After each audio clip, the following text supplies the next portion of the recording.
칼바람 부는 백운산 설원. 덫에 걸려 죽어가던 흰 여우를 위해 자신의 모든 것을 건 한 남자가 있습니다. 하지만 그 선의의 대가로 돌아온 것은 축복이 아닌 세상의 모든 죄악을 꿰뚫어 보는 끔찍한 마한의 저주였습니다. 처절한 배신과 핏빛, 복수, 그리고 운명을 건 계약. 약초꾼 무진의 이야기가 지금 시작됩니다. 백운산의 험준한 산세가 칼날 같은 바람을 쇳소리처럼 울부짖게 만드는 그 시각.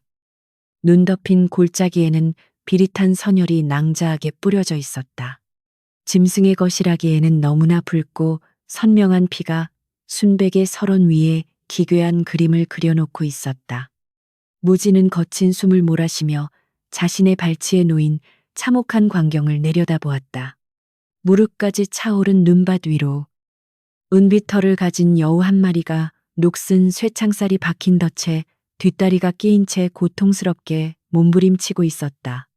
그 처절한 몸짓마다 붉은 핏방울이 사방으로 튀어올라 무진의 낡은 삼배바지 밑단을 적시고 있었다. 여우의 눈동자는 기이할 정도로 투명한 호박색을 띠고 있었는데 고통 속에서도 살려달라는 애원보다는 서늘한 원망과 분노를 담고 있는 듯했다.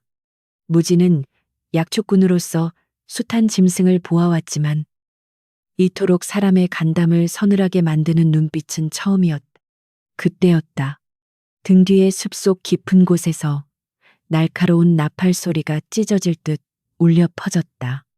그것은 단순한 사냥꾼들의 신호가 아니었다. 인근 고을의 모든 약초꾼과 사냥꾼들이 치를 떠는 조대감댁 사병들이 모리 사냥을 시작했음을 알리는 죽음의 전주곡이었다. 나팔 소리는 점점 더 가까워지고 있었고 이어서 사나운 사냥개들의 짖는 소리가 골짜기를 메아리치며 다가왔다. 무진은 본능적으로 주변을 살폈으나 몸을 숨길 만한 바위 하나 보이지 않는 개활지였다.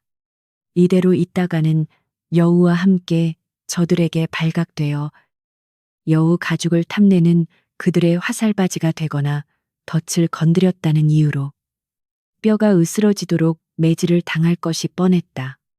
선택을 해야만 했다. 여우를 버리고 도망칠 것인가?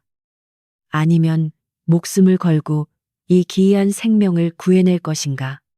그의 고민은 찰나였으나 그 무게는 천근만근과도 같았다. 무진은 입술을 깨물며 덫 쪽으로 몸을 숙였다. 쇠창살은 여우의 뼈를 파고들어 있었고 맨손으로 벌리기에는 장력이 너무나 강해 보였다. 그러나 여우는 무진이 다가오자 기이하게도 발버둥을 멈추고 그 호박색 눈동자로 그를 빤히 응시했다. 마치 네가 어떤 선택을 할지 지켜보겠다는 듯한 태도였다. 무진은 떨리는 손으로 차가운 쇠붙이를 움켜쥐었다. 살을 내는 냉기가 손바닥을 타고 심장까지 파고들었지만 그는 단전에서부터 끌어올린 기압과 함께 팔에 핏대가 서도록 힘을 주었다. 조금만 참아라. 내 너를 저 놈들에게 넘겨주진 않을 테니. 무진의 입에서 나온 말은 위로라기보다는 다짐에 가까웠다. 쇠덫의 스프링이 끼익 소리를 내며 아주 조금씩 벌어지기 시작했다. 손바닥의 피부가 쇠붙이에 쓸려 벗겨지고 피가 흘러나와 쇠 냄새와 섞였지만 무진은 멈추지 않았다. 저 멀리 숲의 나무들이 횃불과 말발굽 소리에 흔들리는 것이 보였다. 시간이 없었다. 무진은 잇몸에서 피가 배어 나올 정도로 이를 악물고 마지막 사력을 다해 덫에 입을 벌렸다. 그 순간 덫이 탕하는 소리와 함께 풀리며 여우의 다리가 자유로워졌다. 동시에 숲의 경계가 무너지며 십수명의 사냥꾼들이 말을 타고 들이닥쳤다. 저기 있다. 흰 여우다. 선두에선 사내가 고함을 지르며 활시위를 당겼다. 화살이 바람을 가르는 소리가 귓가를 스쳤고 무진은 생각할 겨를도 없이 상처 입은 여우를 품에 안고 몸을 날렸다. 그가 향한 곳은 안전한 숲이 아닌 천길 낭떠러지로 이어지는 가파른 절벽 쪽이었다. 등 뒤에서 욕설과 함께 화살들이 비오듯 쏟아졌다. 절벽 끝은 눈보라에 가려 그 깊이를 가늠할 수 없었다. 하지만 뒤에는 피에 굶주린 조대감의 사냥개들이, 앞에는 허공만이 존재했다. 무지는 품속의 여우가 미동도 하지 않고 자신의 가슴에 얼굴을 묻고 있음을 느꼈다.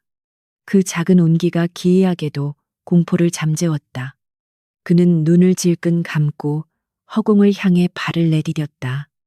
몸이 중력에 이끌려 아래로 곤두박질 치는 순간 귓가에는 바람 소리만이 웅웅거리며 세상의 모든 소음을 집어삼켰다. 추락은 영원처럼 느껴졌고 곧이어 끔찍한 충격이 전신을 강타했다. 눈을 떴을 때는 온 세상이 회색빛으로 물들어 있었다. 뼈가 어긋난 왼쪽 다리에서 끔찍한 통증이 밀려와 비명조차 지를 수 없었다. 무지는 눈 속에 파묻힌 채 가쁜 숨을 몰아쉬며 흐릿한 시야를 확보하려 애썼다. 절벽 아래 쌓인 두터운 눈이 완충작용을 하여 목숨은 건졌으나 몸은 만신창이가 되어 있었다. 감각이 없는 손가락을 움직여 품을 확인했지만 그곳에는 아무것도 없었다. 목숨을 걸고 지켜낸 흰 여우는 온데간데 없이 사라져 버린 것이었다. 허탈감과 함께 살을 내는 추위가 다시금 엄습해왔다. 그때였다. 무진이 누워있던 자리 옆 붉게 물든 눈 위에서 검은 물체 하나가 이질적인 빛을 내뿜고 있었다. 그것은 엄지 손톱만한 크기의 검은 구슬이었다. 칠흑보다 더 어두운 색을 띠고 있으면서도 그 안에서는 마치 살아있는 것처럼 붉은 기류가 소용돌이치고 있었다. 무지는 홀린 듯이 손을 뻗어 그 구슬을 집어들었다. 얼음장 같은 눈밭에 떨어져 있었음에도 불구하고 구슬은 마치 갓 꺼낸 심장처럼 뜨거운 열기를 품고 있었다. 그 열기는 손바닥을 통해 팔을 타고 올라와 얼어붙은 무진의 몸속 깊은 곳까지 파고들었다. 단순한 온기가 아니었다. 그것은 무언가 불길하면서도 거부할 수 없는 힘의 파동이었다. 무진은 직감했다. 자신이 구한 것은 단순한 짐승이 아니었으며 이 검은 구슬 또한 평범한 물건이 아니라는 것을. 절벽 위에서는 여전히 사냥꾼들의 고함 소리가 희미하게 들려왔지만 무진의 신경은 온통 손안의 검은 구슬에 쏠려 있었다. 다리의 통증이 점점 더 심해져 의식이 혼미해질 지경이었지만 무진은 구슬을 쥔 손에 힘을 풀지 않았다. 이것이 자신을 살릴 유일한 동아줄인지 아니면 더 깊은 수렁으로 끌고 들어갈 저주인지는 알 수 없었다. 하지만 이미 주사위는 던져졌다. 그는 고통을 삼키며 몸을 일으키려 했으나 부러진 뼈가 비명을 지르며 그를 다시 눈밭으로 주저앉혔다. 눈보라가 거세지며 그의 몸을 덮기 시작했다. 차가운 눈이 뺨에 닿는 감각 속에서 무지는 문득 그 여우의 호박색 눈동자를 떠올렸다. 그 눈빛은 감사의 표시였을까? 아니면 조롱이었을까? 손안의 구슬이 맥박처럼 두근거리기 시작했다. 쿵, 쿵, 쿵. 그것은 무진의 심장 박동과 정확히 일치하는 리듬이었다. 기이한 공명 현상에 등골이 오싹해졌지만 그는 구슬을 품속 깊이 갈무리했다. 지금 당장 얼어 죽지 않으려면 이 열기라도 의지해야만 했다. 어둠이 산자락을 완전히 덮을 무렵 절벽 위에서의 소라는 잦아들었다. 그들은 아마도 무진이 추락사했을 것이라 단정하고 돌아간 듯했다. 그러나 진짜 지옥은 지금부터였다. 다리는 부러졌고 밤의 추위는 살인적이었으며 가장 가까운 마을까지는 반나절을 기어가야 했다. 무지는 입술을 깨물어 피를 내며 정신을 다잡았다. 살아남아야 했다. 자신이 왜 이런 선택을 했는지 후회할 겨를조차 없었다. 그는 부러진 나뭇가지를 찾아 부목을 대고 택렁쿨로 엉성하게나마 다리를 고정했다. 뼈가 맞물리는 끔찍한 소리가 고요한 계곡에 울려 퍼졌고 식은땀이 비 오듯 쏟아졌다. 고통에 몸부림치면서도 그는 품속의 구슬이 묘하게 자신의 상처 부위로 열기를 보내고 있다는 착각에 빠졌다. 그것은 고통을 잊게 해주는 마취제와도 같았고, 동시에 정신을 갉아먹는 독과도 같았다. 눈보라 사이로 희미한 달빛이 비치자 무지는 기어코 몸을 끌기 시작했다. 한 번 움직일 때마다 절망적인 통증이 전신을 휘감았다. 눈밭에는 그가 지나간 자리를 따라 핏자국과 몸을 끈 자국이 처절하게 남겨졌다. 그는 자신이 짐승이 된 것만 같았다. 덫에 걸려 발버둥 치던 아까 그 여우처럼. 그 또한 운명이라는 거대한 덫에 걸려든 꼴이었다. 얼마나 기어갔을까. 감각이 마비되어 시간조차 가늠할 수 없을 즈음. 무진의 눈앞에 익숙한 상길의 초입이 나타났다. 하지만 안도감도 잠시. 그의 귓가에 환청처럼 누군가의 속삭임이 들려왔다. 대가는 반드시 치러야 한다. 그것은 바람소리였을까? 아니면 품속 구슬이 보내는 경고였을까? 무지는 흐릿해지는 의식 속에서 그 목소리가 낯익다고 느꼈다. 그것은 분명 자신이 목숨 걸고 구해준 그 여우의 눈빛과 닮은 목소리였다. 마을 어귀에 다다랐을 때 무지는 더 이상 움직일 힘이 남아있지 않았다. 쓰러진 그의 시야에 멀리 자신의 낡은 초가집이 들어왔다. 돌아갈 곳이 있다는 사실이 이토록 서러운 일인 줄은 예전에는 미처 몰랐다. 그는 눈밭에 얼굴을 파묻으며 마지막으로 품속을 확인했다. 검은 구슬은 여전히 그곳에서 불길한 붉은 빛을 내뿜으며 마치 무진의 생명력을 빨아들이듯 맹렬하게 박동하고 있었다. 의식을 잃기 직전 무진은 자신의 운명이 송두리째 바뀌었음을 직감했다. 단순히 다리가 부러진 사고가 아니었다. 오늘 밤 백운산 절벽 아래에서 그는 인간의 영역을 벗어난 무언가와 계약을 맺어버린 것이었다.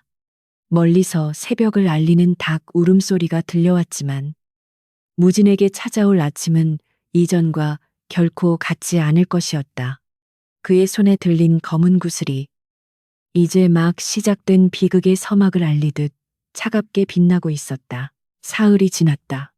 무진이 깨어난 곳은 삭풍이 들이치는 자신의 낡은 초가집이었다. 열에 들떠 신음하며 눈을 떴을 때 가장 먼저 느낀 것은 왼쪽 다리에서 올라오는 묵직하고도 날카로운 통증이었다. 썩은 동아줄로 엉성하게 감아놓은 다리는 퉁퉁 부어올라 본래의 형체를 알아보기 힘들 지경이었다. 약초꾼에게 다리는 생명이나 다름없었다. 험준한 바위산을 타넘고 깊은 골짜기를 누비며 귀한 약초를 캐내야 입에 풀칠이라도 할 수 있는 처지였다. 그런 그에게 불구가 될지도 모른다는 공포는 당장의 굶주림보다 더 끔찍한 사형 선고와도 같았다. 방 안은 냉골이었다. 아궁이에 불을 지핀 지가 언제인지 기억도 나지 않을 정도로 싸늘한 냉기가 흙바닥을 타고 올라왔다. 무지는 갈라진 입술을 혀로 축이며 몸을 일으키려 애썼지만 비명을 지를 듯한 고통에 다시 바닥으로 고꾸라졌다. 천장에 뚫린 구멍 사이로 회색빛 하늘이 보였다. 부모도 없이 천의 고아로 자라 마을 사람들의 손가락질과 멸시 속에서도 악착같이 살아남았던 지난 세월이 주마등처럼 스쳐 지나갔다. 남들이 버린 시래기를 주워 국을 끓이고 험한 산을 제 집처럼 드나들며 버텨온 삶이었다. 그러나 이제 그 고단한 삶조차 이어가기 힘든 지경에 이르렀다. 무지는 떨리는 손으로 품속을 더듬었다. 차가운 갱겹 저고리 안쪽 깊숙한 곳에 숨겨둔 검은 구슬이 손끝에 닿았다. 기이하게도 그 구슬은 여전히 미지근한 온기를 품고 있었다. 마치 죽어가는 자신의 몸을 억지로 데우고 있는 듯한 느낌이었다. 그는 구슬을 꺼내어 보려다 이내 멈칫했다. 밖에서 인기척이 들려왔기 때문이다. 마을 사람들은 무진을 재수온 붙은 놈이라 부르며 피했다. 그가 다친 것을 알면서도 누구 하나 들여다보는 이가 없었고 혹여 마주치더라도 혀를 차며 침을 뱉고 지나갈 뿐이었다. 어이, 무진이 놈 안에 처박혀 있는 거 다 안다. 거칠게 살인문을 걷어차는 소리와 함께 걸걸한 목소리가 들려왔다. 무진의 심장이 덜컥 내려앉았다. 그 목소리의 주인은 조대감 댁의 마름 노릇을 하는 마두수였다. 마을의 소작인들을 쥐어짜고 힘없는 이들을 괴롭히기로 악명 높은 자였다. 무진은 아픈 다리를 질질 끌며 방문 쪽으로 기어갔다. 문풍지가 찢어진 문이 벌컥 열리며 찬 바람과 함께 술 냄새에 쩐 마두수와 건장한 사내 두 명이 들이닥쳤다. 마두수는 흑투성이가 된 신발을 신은 채 방 안으로 들어와 고통에 신음하는 무진을 내려다보며 비릿한 웃음을 흘렸다. 산에서 굴렀다더니 꼴이 아주 가관이구나. 송장 치울 준비를 해야 하나 싶어 와봤더니 명줄 하나는 질긴 놈이네. 그의 말에는 일말의 동정심도 없었다. 오히려 먹잇감을 앞에 둔 짐승처럼 번들거리는 눈빛으로 방안을 훑어보았다. 건질만한 세간살이라곤 쥐뿔도 없는 방이었지만 그의 탐욕스러운 눈은 무진을 옥죄어왔다. 무슨 일로 오셨습니까? 무진이 쉰 목소리로 겨우 물었다. 마두수는 쭈그리고 앉아 무진의 부러진 다리를 툭툭 쳤다. 악소리가 절로 나오는 고통에 무진이 몸을 비틀자 그는 킬킬대며 말을 이었다. 대감마님께서 아주 노여워하고 계시다. 며칠 전 사냥 때 내 놈이 산을 헤집고 다니는 바람에 상서로운 기운이 다 흩어졌다고 말이다. 덕분에 귀한 배겨울을 놓치셨지. 그 책임을 누가 져야겠느냐. 무진은 억울함에 숨이 턱 막혔다. 자신이 여우를 구했다는 사실은 그들이 알 리 없었다. 그저 사냥이 실패한 분풀이 대상을 찾고 있을 뿐이었다. 저는 그저 약초를 캐러 갔을 뿐입니다. 사냥을 방해한 적은 무진의 변명은 마두수의 거친 손길에 의해 차단되었다. 마두수가 무진의 멱살을 잡고 거칠게 흔들었다.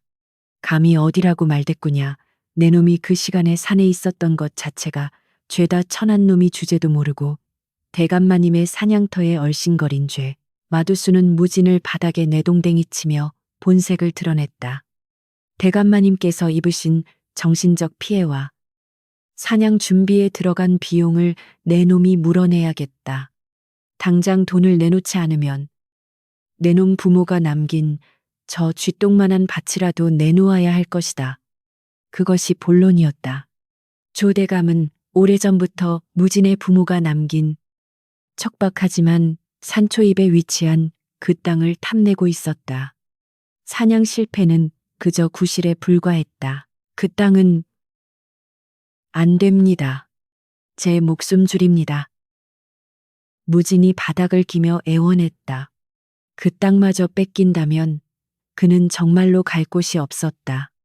하지만 마두수는 무진의 머리통을 짓밟으며 으르렁거렸다. 선택해라.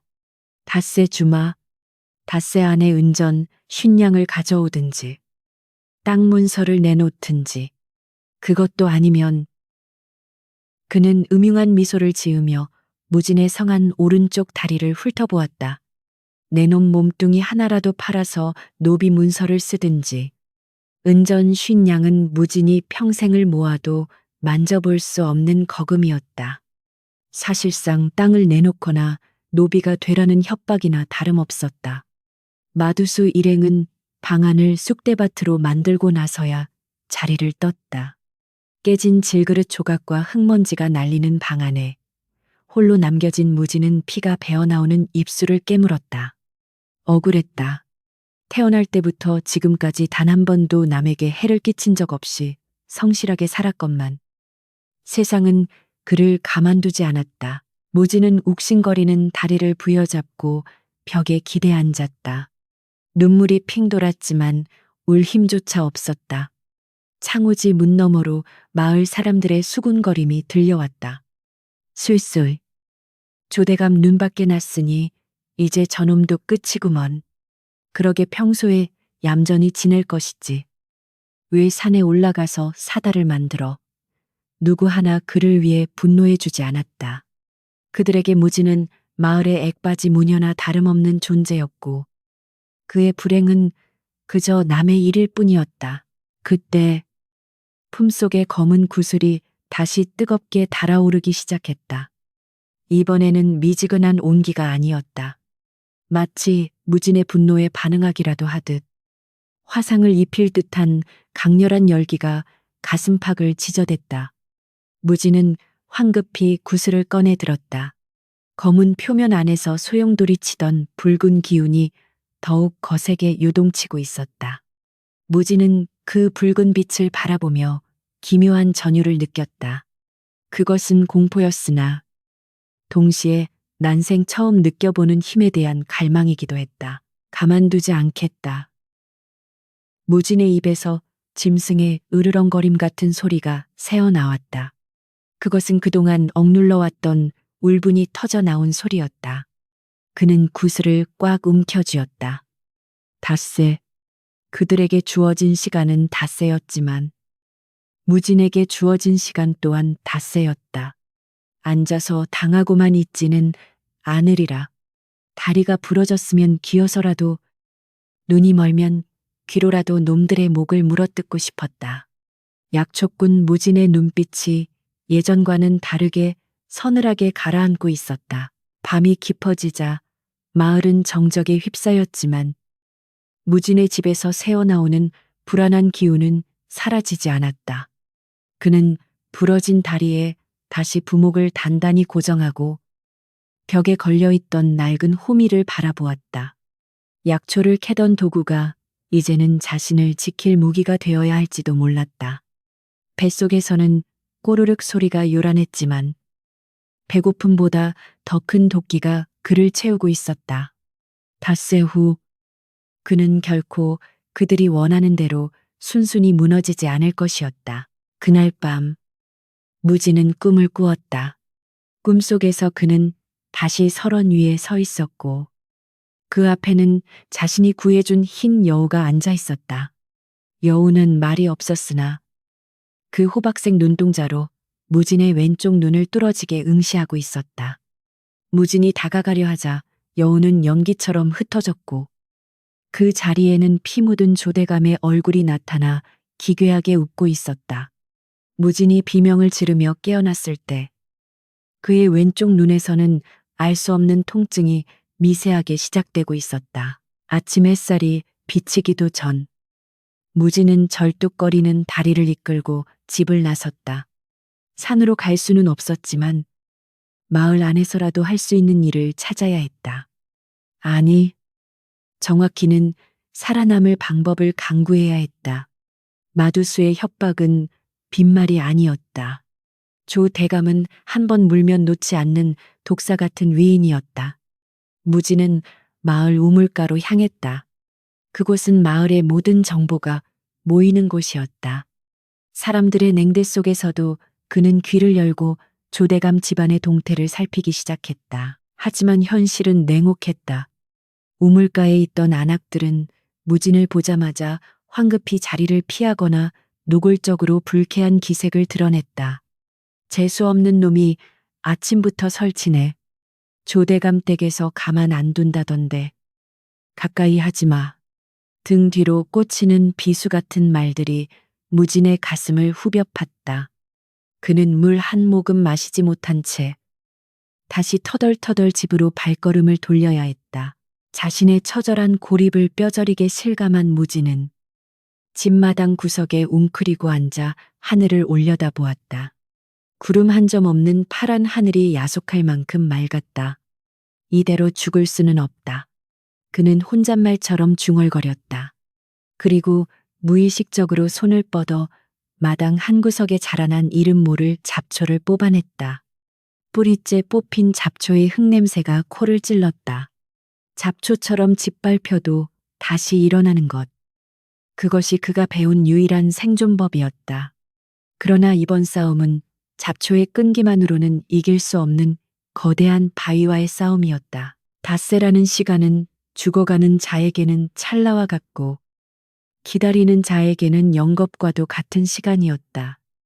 마을 장터는 닷새마다 한 번씩 열리는 난전으로 북적였으나 무진에게는 그 활기가 오히려 서늘한 칼날처럼 느껴졌다. 그는 부러진 다리에 묵직한 통증을 느끼며 집안 구석구석을 뒤져 찾아낸 말린 도라지와 뗀 뿌리 몇 줌을 멍석 위에 펼쳐 놓았다. 비록 상품 가치는 떨어지지만 누군가에게는 약이 될 수 있는 것들이었다.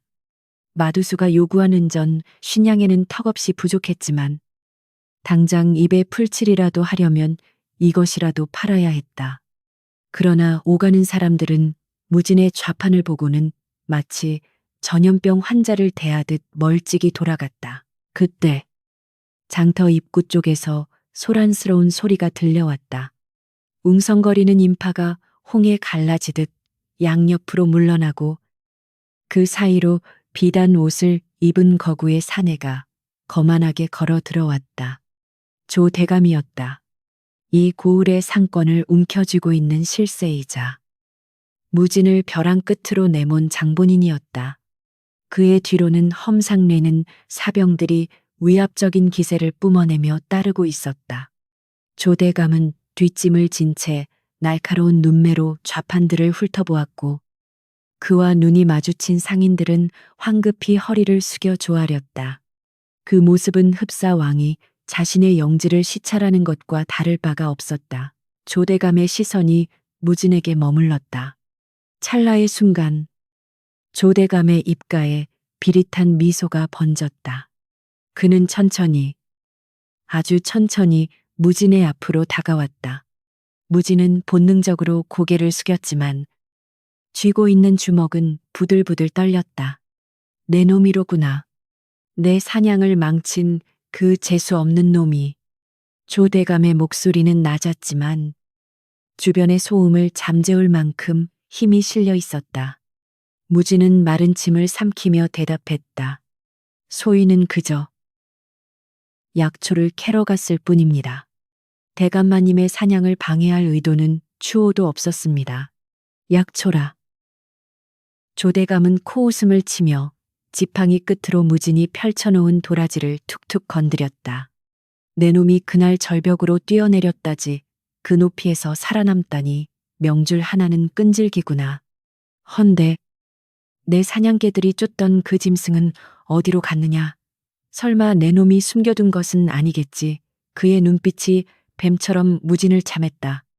흰 여우는 영물이라 불리며 그 가죽과 간은 부르는 게 값인 귀한 물건이었다. 조 대감은 단순히 사냥을 망친 것에 분노한 것이 아니라 그 귀한 호우를 놓친 것에 대한 탐욕으로 이글거리고 있었다. 저는 모르는 일입니다. 떨어지면서 정신을 잃었고 깨어나 보니 혼자였습니다. 무진은 시선을 피하지 않고 답했다. 거짓말을 하고 있다는 것을 들키지 않기 위해 필사적으로 표정을 관리했다. 조대감은 잠시 무진을 노려보다가 갑자기 지팡이를 들어 무진의 좌판을 사정없이 내리쳤다. 거짓말, 내 놈에게서 비릿한 짐승 냄새가 진동을 한다.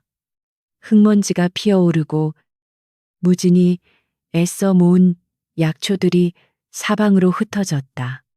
주변의 상인들은 숨을 죽인 채 그 광경을 지켜볼 뿐 누구 하나 말리는 이가 없었다. 잘 들어라. 조대감이 목소리를 높여 장터 전체에 들리도록 외쳤다. 이놈은 내 사냥을 방해하고 귀한 영물을 빼돌린 도둑놈이다. 오늘부터 이 고을에서 그 누구도 이놈과 거래를 해서는 안 된다. 이놈의 물건을 사주거나 이놈에게 곡식 한 톨이라도 파는 자가 있다면 그 또한 나의 적으로 간주하겠다. 그것은 단순한 협박이 아니었다. 생존권을 박탈하겠다는 사형 선고였다. 무진의 안색이 창백하게 질렸다. 이 고을에서 조대감의 말을 거역할 수 있는 사람은 아무도 없었다. 조대감은 바닥에 흩어진 도라지를 발로 지시겨 진흙탕에 처박았다. 내 놈이 닷새 안에 식량을 가져올 리 만무하지. 얌전히 땅 문서를 준비하거나 제 발로 관아에 가서 노비 문서를 쓰거라. 그것이 내 놈이 살 길이다. 그는 마지막으로 무진에게 경멸 어린 시선을 던지고는 유유히 등을 돌렸다. 사병들이 킬킬대며 무진의 어깨를 툭툭 치고 지나갔다. 장터의 사람들은 조대감이 사라진 후에도 감히 무진에게 다가오지 못했다. 그들은 무진이 마치 투명인간이라도 된 양. 서둘러 짐을 싸서 자리를 피했다. 진흙 범벅이 된 약초들을 바라보는 무진의 눈시울이 붉어졌다. 이것들을 캐기 위해 며칠을 산속에서 헤맸던가. 그는 떨리는 손으로 지식여진 도라지 조각을 주워 담으려 했지만 이미 못 쓰게 된 것들이 태반이었다. 손톱 밑에 진흙이 끼고 무릎의 통증이 뼛속까지 파고들었지만 육체의 고통보다 더 큰 것은 가슴속에 차오르는 절망감이었다. 세상은 어찌 이리도 잔인한가. 힘없는 자에게는 숨쉬는 것조차 허락하지 않는 것인가. 그는 비틀거리며 자리에서 일어났다. 아무것도 팔지 못했고 오히려 빚독촉과 고립이라는 더 큰 짐만 떠안게 되었다. 집으로 돌아가는 길은 멀고도 험했다. 마을 사람들의 닫힌 대문과 차가운 시선들이 등 뒤로 꽂혔다. 예전에는 동네 아이들이라도 반겨주었으나 이제는 아이들조차 부모의 손에 이끌려 집 안으로 숨어버렸다. 철저한 고립. 그것이 조대감이 내린 형벌이었다. 무진은 자신이 마치 세상에서 도려내어진 살점 같다고 생각했다. 텅 빈 초가집에 들어선 무진은 털썩 주저앉았다. 아침부터 굶은 배가 쥐어짜듯 아파왔다. 부엌을 뒤져보았지만 남은 것은 곰팡이 핀 보리 촉박뿐이었다. 그는 찬물을 한 바가지 들이키며 허기를 달랬다. 그때였다. 품속의 검은 구슬이 다시금 요동치기 시작했다. 이번에는 마치 조대감에 대한 분노를 감지한 듯 맹렬한 열기와 함께 웅웅거리는 진동까지 느껴졌다. 무진은 가슴을 움켜쥐고 거친 숨을 몰아쉬었다. 구슬을 꺼내보니 그 안에 붉은 기운이 마치 살아있는 뱀처럼 꿈틀대고 있었다. 기이하게도 그 붉은 기운은 조대감이 사는 저택 쪽을 향해 흐르고 있었다. 무진은 문득 섬뜩한 생각이 들었다. 이 구슬이 단순한 물건이 아니라 무언가의 의지를 가지고 있는 것은 아닐까. 아까 장터에서 조 대감과 마주쳤을 때 구슬이 유난히 뜨거워졌던 것은 우연이 아니었을지도 모른다. 무진은 구슬을 꽉 쥐었다. 그 열기가 손바닥을 태울 듯 했지만 그는 놓지 않았다. 지금 그에게 남은 온기는 이것뿐이었다. 참아야 한다. 무진은 스스로에게 되뇌었다. 지금 당장 조대감에게 달려가 따진다고 해결될 일이 아니었다. 힘없는 자의 분노는 그저 개죽음으로 이어질 뿐이다. 그는 억울함과 분노를 뱃속 깊이 꾹꾹 눌러 담았다. 언젠가 반드시 이 굴욕을 되갚아줄 날이 올 것이다. 그때까지는 죽은 듯이 엎드려 있어야 했다. 하지만 굶주림은 의지력만으로 해결할 수 있는 문제가 아니었다. 내일 당장 먹을 것이 없었다. 밤이 깊어지자 산짐승의 울음소리가 들려왔다. 무진은 뜬 눈으로 밤을 지새웠다. 다친 다리의 통증 때문에 잠을 이룰 수 없기도 했지만 미래에 대한 불안감이 더 컸다. 마두수가 말한 기한은 점점 다가오고 있었다. 땅을 뺏기면 조상님들을 뵐 면목이 없고 노비가 되면 짐승보다 못한 삶을 살아야 한다. 진퇴양난의 상황 속에서 무진의 머릿속에는 오직 하나, 살아남아야 한다는 생각뿐이었다. 그때 살인문 밖에서 부스럭거리는 소리가 들렸다. 바람 소리인가 싶었지만 이내 누군가가 조심스럽게 문을 두드리는 소리가 이어졌다. 무진아, 자느냐? 아주 작은 목소리였다. 무진은 깜짝 놀라 몸을 일으켰다. 이 시간에 그것도 조대감의 엄포가 떨어진 상황에서 누가 자신을 찾아온단 말인가. 그는 절뚝거리는 다리를 이끌고 문을 열었다. 달빛 아래 서 있는 것은 옆집 사는 칠성내였다. 그녀의 품에는 보자기로 싼 무언가가 들려 있었다. 칠성내는 주위를 두리번거리며 황급히 방 안으로 들어왔다. 불 켜지 마라. 누가 볼라? 그녀는 떨리는 목소리로 속삭이며 보자기를 풀었다. 그 안에는 식은 주먹밥 2덩이와 찐 감자 몇 알이 들어 있었다. 장터에서 꼴을 봤다. 조대감 그 천벌받을 위인이 어찌 그리 모지신지. 우리 집도 형편이 넉넉지 않아 이것밖에 못 가져왔다. 칠성내의 눈에는 눈물이 고여 있었다. 평소 무진이 산에서 캔 약초를 나눠주며 잔병치레를 돕던 정을 잊지 않은 것이었다. 무진은 목이 메어 말이 나오지 않았다. 세상 모두가 등 돌린 줄 알았는데 아직 사람의 온기가 남아 있었다. 고맙습니다. 정말 고맙습니다. 무진은 투박한 주먹밥을 받아들고 고개를 숙였다. 칠성내는 무진의 손을 잠시 잡아주었다.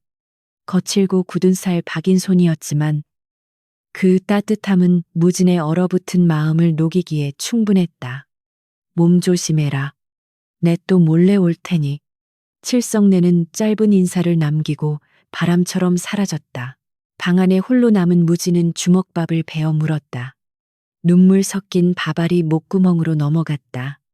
서러움과 고마움이 뒤섞인 묘한 감정이 복받쳐 올랐다. 그는 결심했다. 이 작은 호의를 배신하지 않기 위해서라도 반드시 살아남겠다고. 그리고 품속의 구슬이 다시 한번 뜨겁게 달아올랐다. 이번에는 분노가 아닌 무진의 생존 의지에 반응하는 듯했다. 창밖에는 어둠이 짙게 깔려 있었지만 무진의 눈빛은 그 어느 때보다 형형하게 빛나고 있었다. 이것은 폭풍 전야의 고요함이었다. 마을의 불길한 기운이 감돌기 시작한 것은 무진이 주먹밥을 얻어먹은 그날 밤부터였다. 처음에는 몇몇 아이들이 고열에 시달리며 헛소리를 하더니 이내 장정들까지 붉은 반점이 돋아나며 쓰러지기 시작했다. 원인 모를 괴질이었다. 의원조차 고개를 저으며 도망치는 판국에 마을 사람들의 공포는 극에 달했다. 흉흉한 소문은 삽시간에 퍼져나갔다. 이 모든 재앙이 조대감의 사냥을 망치고 산신령의 노여움을 산 무진 때문이라는 것이었다. 그놈이 산에서 저주를 몰고 온 거야. 사람들은 무진의 집쪽을 향해 소금을 뿌리고 침을 뱉으며 광기 어린 눈빛을 번뜩였다. 무진은 바깥 출입을 끊은 채 방 안에 웅크리고 있었지만 담장 너머로 들려오는 저주의 소리들을 피할 수는 없었다. 억울함이 가슴을 쳤지만 지금 나갔다가는 돌팔매질을 당해 죽을지도 몰랐다. 그때였다. 옆집 담장 너머에서 찢어질 듯한 통곡 소리가 들려왔다. 며칠 전 밤 몰래 주먹밥을 가져다 주었던 칠성내의 목소리였다. 칠성아, 정신 좀 차려보거라. 아이고. 이를 어째 무진의 심장이 덜컥 내려앉았다. 칠성이는 마을 아이들 중 유일하게 무진을 따르며 형님이라 부르던 녀석이었다. 망설임은 길지 않았다. 무진은 절뚝거리는 다리를 끌고 살인문을 박차고 나갔다. 사람들의 시선 따위는 중요하지 않았다. 칠성내 마당에 들어서자 칠성내가 마루에서 사경을 헤매는 아들을 끌어안고 울부짖고 있었다. 아이의 얼굴은 불덩이 같았고 목에는 붉은 반점이 징그럽게 피어오르고 있었다. 무진아, 우리 칠성이 좀 살려다오. 의원도 안 오고 약도 없단다. 칠성내가 무진의 바짓가랑이를 잡고 애원했다. 그녀의 눈에는 지푸라기라도 잡고 싶은 절박함만이 가득했다. 무진은 칠성내를 진정시키고 아이의 맥을 짚었다. 맥박이 끊어질 듯 미약했다. 일반적인 해열제로는 어림도 없는 상태였다. 무진의 머릿속에 단 하나의 처방이 스쳐 지나갔다. 그는 품속 깊은 곳, 헌 헝겊에 겹겹이 쌓인 작은 꾸러미를 꺼냈다. 떨리는 손으로 펼친 그곳에는 손가락만한 산삼한 뿌리가 들어 있었다. 그것은 무진이 다리 부상을 입기 직전 절벽 틈새에서 목숨을 걸고 캐낸 것으로 조대감에게 바쳐 빚을 탕감받거나 훗날을 도모할 수 있는 유일한 비상금이자 동아줄이었다. 이것을 쓰면 나는 무진은 찰나의 순간 갈등했다. 이 산삼이 없으면 닷새 후 그는 꼼짝없이 노비가 되거나 죽임을 당할지도 모른다.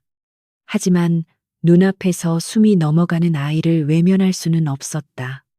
자신에게 따뜻한 밥 한 덩이를 내어준 그 마음을 배신하는 것은 짐승이나 하는 짓이었다. 무진은 이를 악물고 산삼의 잔뿌리를 떼어냈다. 살리고 봐야지. 사람이 먼저지. 그는 스스로를 다독이며 탕약을 다릴 준비를 서둘렀다. 무진은 밤새도록 칠성이 곁을 지켰다. 귀한 산삼을 달인 물을 숟가락으로 떠서 아이의 입에 흘려넣고 물수건으로 끊임없이 열을 식혔다. 그의 정성이 하늘에 닿았는지 새벽녘이 되자 아이의 거친 숨소리가 잦아들고 열이 내리기 시작했다. 칠성내는 안도의 눈물을 흘리며 무진의 손을 잡았다. 고맙다. 정말 고맙다 무진아. 네가 우리 칠성이 생명의 은인이다. 이 은혜는 죽어도 잊지 않으마. 그녀의 감사는 진심이었다. 적어도 그 순간만큼은 동이 트고 아침 햇살이 마당을 비출 무렵 대문 밖이 소란스러워졌다. 이 집에 괴질 환자가 있다지 썩 나오너라. 익숙한 고함 소리였다. 조대감의 명을 받은 마두수가 사병들을 이끌고 나타난 것이었다. 그들은 마을의 전염병 확산을 막는다는 핑계로 병자가 있는 집을 찾아내 격리하거나 쫓아내고 있었다. 마두수는 마당에 들어서자마자 탕약 냄새를 맡고 코를 킁킁거렸다. 그리고 마루에 앉아있는 무진을 발견하고는 눈을 가늘게 떴다. 내 놈이 왜 여기에 있느냐 마두수가 윽박질렀다. 무진은 당당하게 맞섰다. 아이가 위독하여 약을 썼습니다. 다행히 차도가 있으니 물러가 주십시오. 하지만 마두수의 시선은 칠성이의 머리맡에 놓인 빈 약사발과 그 옆에 떨어진 산삼 잎사귀 조각에 꽂혔다. 약초에 대해 잘 아는 마두수의 눈이 번뜩였다. 호우, 저 귀한 것을. 내 놈, 빚 갚을 돈은 없다더니 이런 귀물을 숨겨두고 있었구나. 그의 입가에 비열한 미소가 걸렸다. 마두수는 칠성내를 향해 험악한 표정을 지었다. 2년 조 대감마님께서 엄명을 내리시길 저 재수 없는 놈과 상종하는 자는 엄벌에 처한다 하셨거늘 감히 역병을 퍼뜨린 장본인을 집안에 들여 칠성내는 사색이 되어 바들바들 떨었다. 조대감의 권세는 왕법보다 무서웠다. 마두수는 말을 이었다. 내년도 저놈과 한패로 몰려 관아에 끌려가고 싶으냐? 아니면 저놈이 억지로 들어와서 아이에게 무슨 짓을 했다고 실토할 테냐? 그것은 명백한 협박이자 회유였다.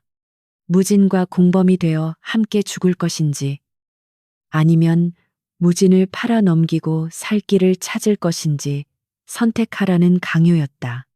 무진은 칠성내를 바라보았다.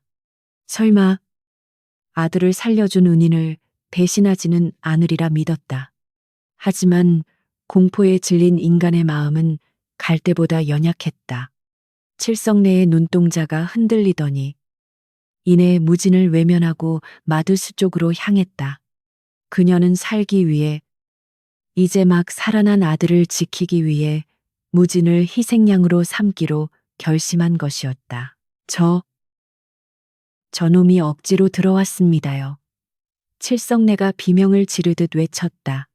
무진의 눈이 커졌다. 어머니, 그게 무슨 말씀이십니까? 무진이 다급히 외쳤지만 칠성내는 귀를 막으며 소리쳤다.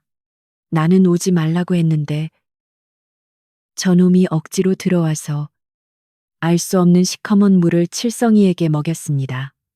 저놈이 주술을 부린 겁니다.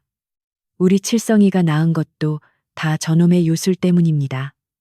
그녀의 손가락질은 비수가 되어 무진의 가슴 정중앙에 꽂혔다.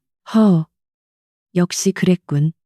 요망한 놈이 사술까지 부려 마두수는 기다렸다는 듯 손짓했다. 사병들이 우르르 달려들어 무진을 덮쳤다.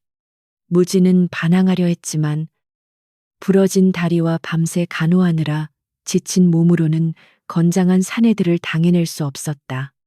흙바닥에 처박힌 그의 얼굴 위로 군 홧발이 짓눌렀다. 이 은혜도 모르는 놈아 감히 양민을 협박하고 괴이한 약을 먹여 마두수의 발길질이 이어졌다.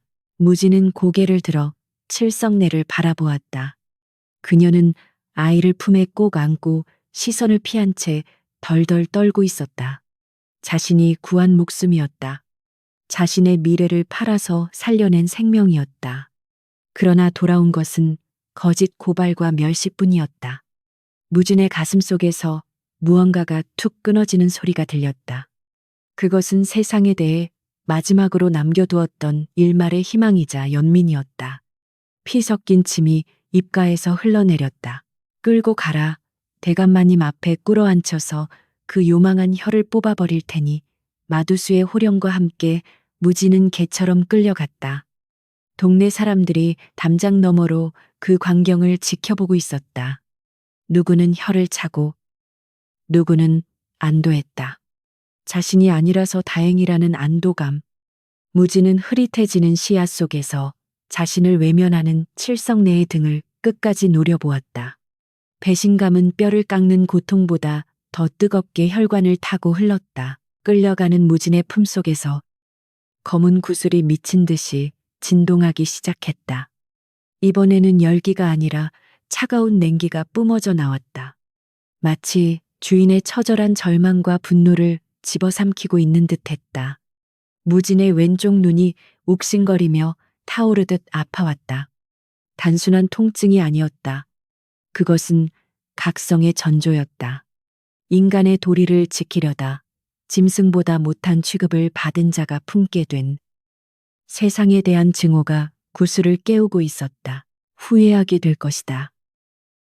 무진이 피 섞인 목소리로 중얼거렸다. 누구에게 하는 말인지 알 수 없었다. 칠성내에게, 마두수에게, 아니면 이 비정한 세상 전체에게. 사병들은 그가 헛소리를 한다며 다시 매질을 가했지만 무진은 더 이상 신음조차 내지 않았다. 그의 눈빛은 이미 죽은 자의 것처럼 공허했지만 그 깊은 곳에서는 검은 불꽃이 일렁이고 있었다. 대문 밖으로 끌려나가는 무진의 뒤로 칠성이가 깨어나 엄마를 찾는 소리가 들려왔다. 엄마. 형아. 어디가 아이의 천진난만한 목소리가 무진의 귀를 찔렀다. 칠성내는 아이의 입을 틀어막으며 엉엉 울음을 터뜨렸다. 그것은 참회인가? 안도인가? 무진에게는 이제 아무런 의미가 없었다. 그는 자신의 선의가 철저하게 짓밟힌 현장을 뒤로하고 지옥의 아가리 같은 조대감의 저택으로 끌려가고 있었다. 이것은 몰락의 끝이 아니라 잔혹한 복수극의 시작을 알리는 신호탄이었다. 무진은 짐짝처럼 대감댁의 넓은 마당 한가운데로 내동댕이 쳐졌다. 흙먼지가 피어오르며 입안 가득 비릿한 흙맛이 느껴졌다.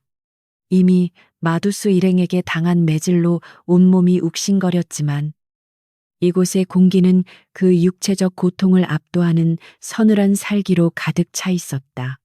담장 너머로 구경 나온 마을 사람들의 웅성거림이 들려왔다. 그들의 눈빛에는 호기심과 공포, 그리고 자신들에게 불똥이 튀지 않기를 바라는 이기적인 안도가 뒤섞여 있었다. 무진은 떨리는 팔로 상체를 간신히 일으켜 세웠다. 대청마루 높은 곳에는 조대감이 비단 방석 위에 앉아 곰방대를 물고 있었다. 그의 발치에는 잘 훈련된 사냥개들이 으르렁거리고 있었고 양 옆으로는 건장한 사병들이 몽둥이를 든 채 도열해 있었다.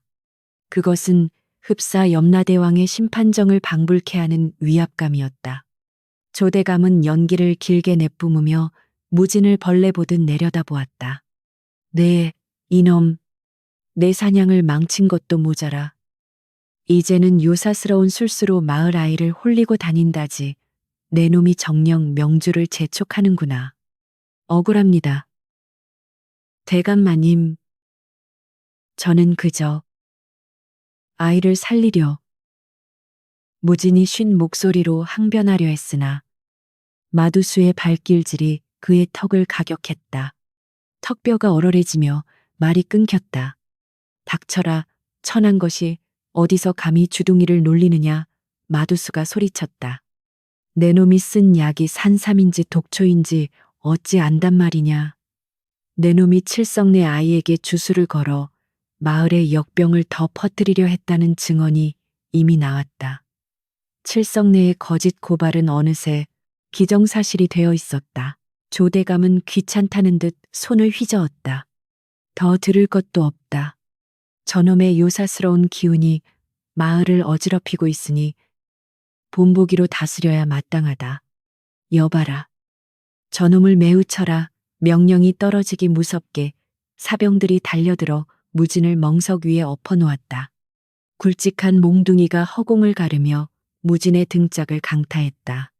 퍽 하는 둔탁한 소리와 함께 뼈가 울리는 고통이 전신을 휘감았다. 무진의 입에서 처절한 비명이 터져나왔다. 한 대, 두 대. 매질이 이어질 때마다 무진의 의식은 전멸하는 등불처럼 위태로워졌다. 살점이 터지고 피가 배어나와 멍석을 적셨다. 그러나 육체적 고통보다 더 끔찍한 것은 조대감의 다음 말이었다. 마두수야. 저놈의 집구석에도 요사스러운 기운이 서려 있을 테니 당장 가서 태워버려라. 그리고 저놈이 가진 밭대끼는 마을의 정화를 위한 비용으로 관아에 귀속시킨다. 내일 날이 밝는 대로 문서를 처리하거라. 무진은 피를 토하며 고개를 쳐들었다. 안 됩니다. 그것만은 집은 부모님과의 추억이 깃든 곳이었고 땅은 그의 유일한 생존 수단이자 정체성이었다. 그것을 빼앗긴다면 그는 살아있어도 죽은 목숨이나 다름없었다.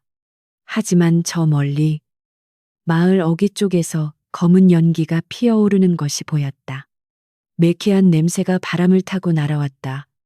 자신의 보금자리가 잿더미로 변해가고 있었다. 무진의 눈에서 피눈물이 흘러내렸다. 모든 것이 끝났다. 절망이 극에 달한 순간 무진의 품속에서 끔찍한 열기가 폭발했다. 몽둥이에 맞아 터진 등과 입에서 흘러나온 피가 옷을 적시며 안주머니의 검은 구슬에 닿은 것이다. 피를 머금은 구슬은 마치 굶주린 짐승처럼 무진의 혈액을 빨아들였다. 그리고 고체였던 구슬이 순식간에 끈적한 액체로 녹아내렸다. 그것은 뜨거운 용암처럼 무진의 피부를 뚫고 들어와 혈관을 타고 거슬러 올라가기 시작했다. 매질의 고통은 이제 느껴지지 않았다. 대신 혈관을 타고 흐르는 불타는 듯한 감각이 무진의 뇌수까지 파고들었다. 으악 무진이 짐승처럼 울부짖었다. 사병들은 그가 매질을 못 이겨 발작하는 줄 알고 잠시 몽둥이질을 멈췄다. 검은 액체는 목을 지나 얼굴로 그리고 왼쪽 눈으로 모여들었다. 눈알이 빠질 듯한 압력과 함께 시야가 붉게 물들었다. 마치 눈 속에 불덩이를 집어넣은 듯한 격통이었다. 무진은 바닥을 긁으며 몸부림쳤다. 녹아버린 구슬은 그의 왼쪽 눈동자 속으로 완전히 스며들었다. 흰자위가 검게 물들고 동공은 핏빛으로 빛났다. 찰나의 순간 세상의 소리가 차단되고 무진의 머릿속에 기이한 영상들이 스쳐 지나갔다. 누군가가 목 졸려 죽는 장면, 뇌물을 주고받는 손, 비열하게 웃는 얼굴들. 그것은 무진의 기억이 아니었다. 이 땅에 서린 혹은 눈앞에 있는 자들이 저지른 죄악의 파편들이었다. 이놈이 미쳤나 마두수가 멈칫하며 뒷걸음질 쳤다. 무진이 고개를 들었다. 피투성이가 된 얼굴. 헝클어진 머리카락 사이로 드러난 왼쪽 눈은 더 이상 인간의 것이 아니었다. 그 눈은 칠흑 같은 어둠을 담고 있었고 그 중심에는 붉은 소용돌이가 휘몰아치고 있었다.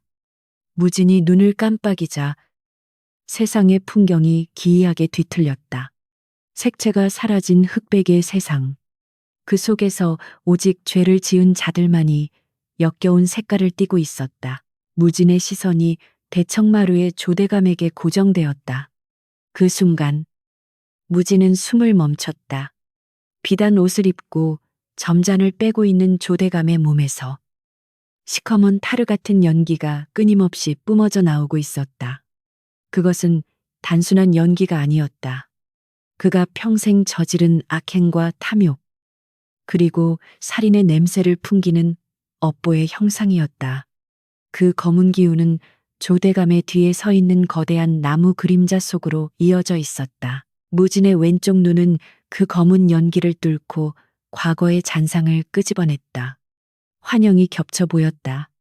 비 오는 밤, 조대감이 누군가를 밧줄로 목 졸라 죽이는 장면, 그리고 그 시체를 저기 마당 구석, 오래된 회화나무 아래 파묻는 장면이 생생하게 눈앞에 펼쳐졌다. 죽은 자의 얼굴은 낯이 익었다.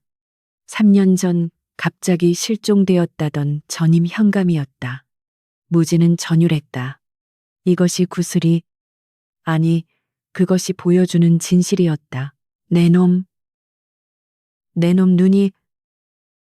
조대감이 곰방대를 떨어뜨리며 일어섰다. 무진의 기이한 눈빛과 마주친 순간 그는 본능적인 공포를 느꼈다. 마치 자신의 발가벗겨진 영혼을 들여다보는 듯한 소름 끼치는 감각이었다. 조대감은 헛기침을 하며 애써 태어난 척 소리쳤다. 무엇들 하느냐, 저 미친놈을 당장 내다 버려라. 마을 밖 심리 밖으로 쫓아내고 다시는 얼씬도 못하게 해라. 사병들이 주춤거리다. 다시 무진을 들어올렸다. 무진은 반항하지 않았다. 아니, 할 수 없었다. 육체는 한계에 달해 있었고 왼쪽 눈에서 쏟아지는 정보량에 머리가 터질 것만 같았다. 질질 끌려가는 무진의 시야 속에서 조대감의 몸을 감싼 검은 연기가 그를 비웃듯 춤을 추고 있었다. 하지만 이제 무진은 알고 있었다. 저 거대한 권력자의 발밑에 썩어 문드러진 시체가 묻혀 있다는 것을, 그리고 그것이 놈의 숨통을 끊을 칼자루라는 것을. 대문 밖으로 내동댕이 쳐진 무진은 차가운 흙바닥에 얼굴을 묻었다. 마을 사람들은 괴물이라도 본 듯 비명을 지르며 흩어졌다. 불타버린 집 쪽 하늘은 붉게 물들어 있었고 무진의 왼쪽 눈에서는 피눈물이 멈추지 않고 흘러내렸다. 그는 고통 속에서도 실성한 사람처럼 부풍거리며 웃기 시작했다. 모든 것을 잃었다고 생각했다. 하지만 악마는 그에게 끔찍한 선물을 남겨주었다. 그는 손을 뻗어 자신의 왼쪽 눈을 감싸 쥐었다. 뜨거웠다. 이 열기는 이제 영원히 식지 않을 것이다. 그는 이제 맹인이 아니었다. 세상 그 누구도 보지 못하는 진실을 보는 자가 되었다. 기다려라. 무진은 피 섞인 침을 뱉으며 조대감의 저택을 노려보았다. 내 놈의 그 더러운 죄악을 내 기필코 세상 천지에 까발려 주마. 복수의 서막은 그렇게 타오르는 집과 함께 잿더미 속에서 피어오르고 있었다. 차가운 빗방울이 얼굴을 때렸다. 무진이 눈을 뜬 곳은 마을 외곽. 주인 없는 무덤들이 즐비한 버려진 골짜기였다. 시체 썩는 냄새와 축축한 이끼 냄새가 코를 찔렀다.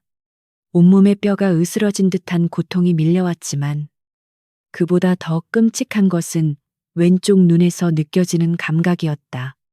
눈꺼풀을 들어 올리자 칠흑 같은 어둠 속에서도 세상이 기괴한 윤곽으로 선명하게 보였다. 나뭇가지들은 비틀린 팔처럼 보였고 바닥의 흙은 검붉은 핏기를 머금은 듯 꿈틀대고 있었다. 그것은 현실의 풍경이 아닌 이 땅에 스며든 원한과 업보가 시각화된 지옥도였다.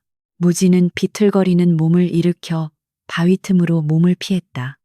조대감의 사병들은 그가 죽었으리라 생각하고 이곳에 던져버린 모양이었다.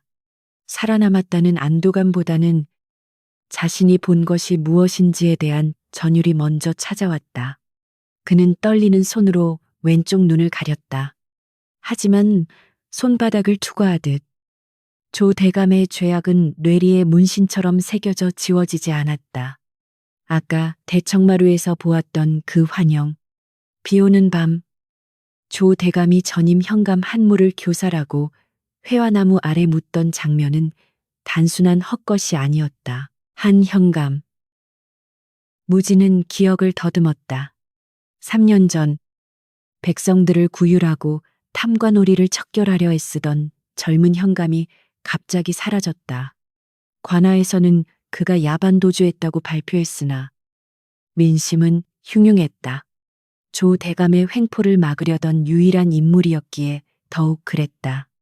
무진의 왼쪽 눈, 마하는 그 실종의 진실을 꿰뚫어 본 것이었다. 조 대감은 자신의 이권 사업인 인삼무역을 독점하기 위해 현감을 죽이고 그 시체 위에 자신의 정원수를 심어 은폐한 것이었다. 무지는 고통을 참고 집중했다. 왼쪽 눈에 힘을 주자 머릿속의 환영이 다시 재생되기 시작했다. 이번에는 더 구체적이고 선명했다. 조대감이 시체를 구덩이에 던져 넣을 때 현감의 관모에서 떨어진 옥관자 망건에 다는 옥장식과 함께 흙 속에 묻히는 모습이 보였다. 그 옥관자에는 왕실에서 하사한 것임을 증명하는 문양이 새겨져 있었다. 그것이다. 시체는 썩어 뼈만 남았겠지만 옥은 썩지 않는다. 그것만 찾아낸다면 조대감의 숨통을 끊을 결정적인 물증이 될 수 있었다. 찾아야 해.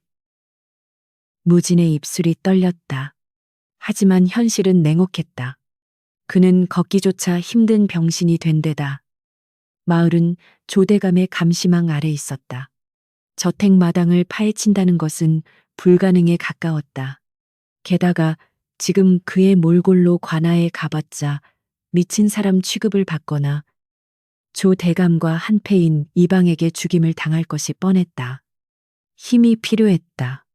이 진실을 무기로 휘두를 수 있는 조 대감보다 더 강력한 힘이 그때 골짜기 입구에서 부스럭거리는 소리가 들려왔다. 무지는 숨을 죽이고 바위 뒤로 몸을 숨겼다. 횃불의 불빛이 어둠을 가르며 다가왔다. 확실히 숨이 끊어졌는지 확인하고 오라시잖아. 비도 오는데 귀찮게 투덜거리는 목소리는 마두스였다. 그는 혹시 모를 후환을 없애기 위해 확인 사살을 하러 온 것이었다. 무진의 심장이 요동쳤다. 들키면 끝장이었다. 무진은 바위 틈새로 마두수를 훔쳐보았다. 왼쪽 눈이 다시 반응했다. 마두수의 등 뒤에도 검은 아지랑이가 피어오르고 있었다. 하지만 조대감의 검만큼 거대하진 않았고 붉은색보다는 탁한 회색에 가까웠다. 그것은 주인의 명령에 따라 기계적으로 악행을 저지른 자의 비겁한 업보였다. 마두수는 시체 더미를 꼬챙이로 찌르며 무진을 찾고 있었다. 꼬챙이가 썩은 살을 뚫는 소리가 섬뜩하게 울렸다. 무진은 바닥에 굴러다니는 날카로운 돌멩이를 쥐었다. 여차하면 놈의 목을 찌르고 같이 죽을 각오였다. 그러나 마두수는 무진이 숨은 바위 쪽으로 오다가 갑자기 튀어나온 고라니에 놀라 횃불을 떨어뜨렸다. 에이씨, 재수없게. 그는 침을 뱉으며 돌아섰다. 이런 날씨에 뼈도 못 추렸을 텐데. 산짐승 밥이나 됐겠지. 대감마님도 참 유난이시라니까. 마두수는 대충 둘러보고는 서둘러 골짜기를 빠져나갔다. 마두수가 사라지자 무지는 긴 숨을 토해냈다. 식은땀이 비오듯 흘렀다. 그는 자신이 처한 상황을 냉정하게 직시했다. 그는 죽은 사람이 되어야 했다. 조대감이 안심하고 방심할 때까지. 어둠 속에 숨어 쥐죽은 듯 지내야 했다. 무지는 다친 다리를 질질 끌며 산 중턱에 있는 자신만의 은신처, 약초를 말리던 작은 동굴로 향했다. 비는 거세졌고 진흙탕을 기어가는 그의 손톱이 다 빠질 지경이었지만 멈추지 않았다. 동굴에 도착한 무지는 빗물을 받아 마시고 굴러다니는 마른 챔뿌리를 씹으며 허기를 달랬다. 왼쪽 눈의 통증은 이제 머리 전체를 지배하는 두통으로 번져 있었다. 그는 눈을 감아도 보이는 그 끔찍한 죄악의 형상들 때문에 괴로워했다. 이것은 축복이 아니라 저주였다. 하지만 이 저주만이 그를 살게 하는 원동력이었다. 날이 밝아오자 무지는 동굴 입구에서 마을을 내려다보았다. 잿더미가 된 자신의 집터가 보였다. 그리고 그 너머 위풍당당하게 서 있는 조 대감의 기와집도 보였다. 저 담장 안 회화나무 아래에 진실이 묻혀 있다. 무지는 생각에 잠겼다. 이 증거를 누구에게 가져가야 하는가? 고을 현감은 공석이고 이 방은 조대감의 개다. 그렇다면 외부의 힘을 빌려야 했다. 문득 장터에서 엿들었던 소문이 떠올랐다. 암행어사가 도내를 순찰 중이라더라. 뜬 소문일 수도 있었지만 지금 무진에게는 유일한 동아줄이었다. 만약 어사가 실제로 온다면 그는 반드시 관하나 큰 객주를 거쳐갈 것이다. 조대감 또한 어사의 눈을 피하기 위해 분주해질 것이고 그 틈에 빈틈이 생길지도 모른다. 기다리겠다. 무지는 붉게 충혈된 왼쪽 눈으로 조대감의 저택을 노려보았다. 내놈이 쌓아올린 그 거대한 성벽의 틈이 생길 때까지, 그리고 그 틈으로 내놈의 추악한 과거를 쑤셔 넣어주마. 무지는 숫스로 동굴벽에 지도를 그리기 시작했다. 조대감 집의 구조, 회화나무의 위치, 그리고 경비병들의 순찰 경로, 약초꾼으로서 산을 타며 익혔던 지형지물 파악 능력이 빛을 발했다. 그리고 가장 중요한 것, 자신의 왼쪽 눈이 보는 죄의 냄새. 악인들은 불안할수록 죄의 냄새를 더 짙게 풍긴다. 무지는 그 냄새를 추적하여 놈들의 목을 조여갈 계획을 세웠다. 그때 무진의 왼쪽 눈이 마을 입구 쪽에서 낯선 기운을 포착했다. 검은색도 회색도 아닌 대나무처럼 굳고 푸른 기운이 서린 누군가가 마을로 들어서고 있었다. 거리는 멀었지만 직감이 속삭였다. 저 사람은 다르다. 저 사람이 내가 기다리던 칼일지도 모른다. 무지는 어둠 속에서 입꼬리를 비틀어 올렸다. 반격의 시간이 생각보다 빨리 다가오고 있었다. 마을 어귀 주막에 낯선 선비 하나가 보찜을 풀었다. 겉보기에는 과거에 낙방하고 유람이나 다니는 한량처럼 보였으나 무진의 왼쪽 눈에는 전혀 다른 것이 보였다. 그 선비의 전신에서는 대나무 숲처럼 곧고 청명한 푸른 기운이 뿜어져 나오고 있었다.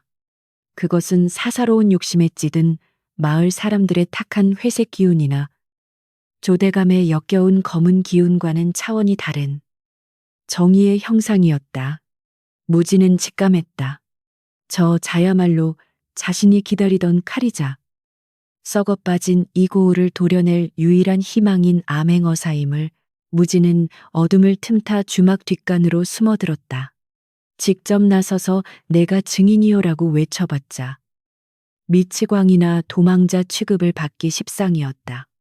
게다가 조대감의 첩자들이 주막 주위를 맴돌고 있었다. 무지는 보다 은밀하고 확실한 방법을 택했다.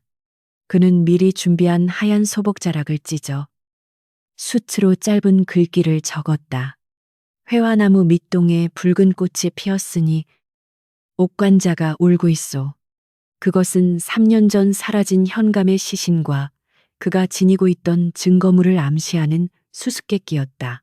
새벽녘 선비가 세수를 하러 나왔다가 문고리에 매달린 천조각을 발견했다. 글귀를 읽는 선비의 눈매가 매섭게 변했다. 그는 주위를 두리번거렸으나 무지는 이미 주막 지붕 뒤에 몸을 숨긴 뒤였다. 선비, 즉 암행어사 이정명은 단순한 투서가 아님을 간파했다. 회화나무는 학자를 상징하는 나무이자 이 고을 관아의 상징이기도 했다.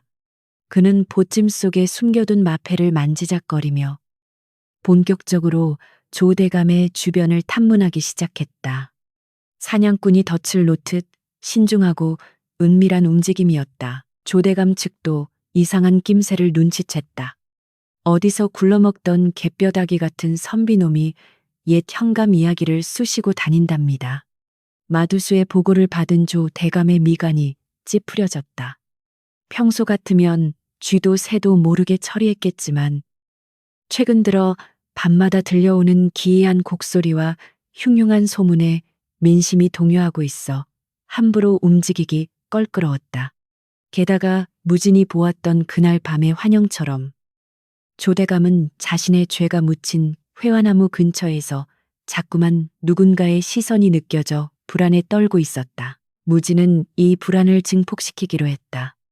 그는 밤마다 조대감의 저택 담장 주위를 맴돌며 왼쪽 눈으로 경비병들의 빈틈을 노렸다.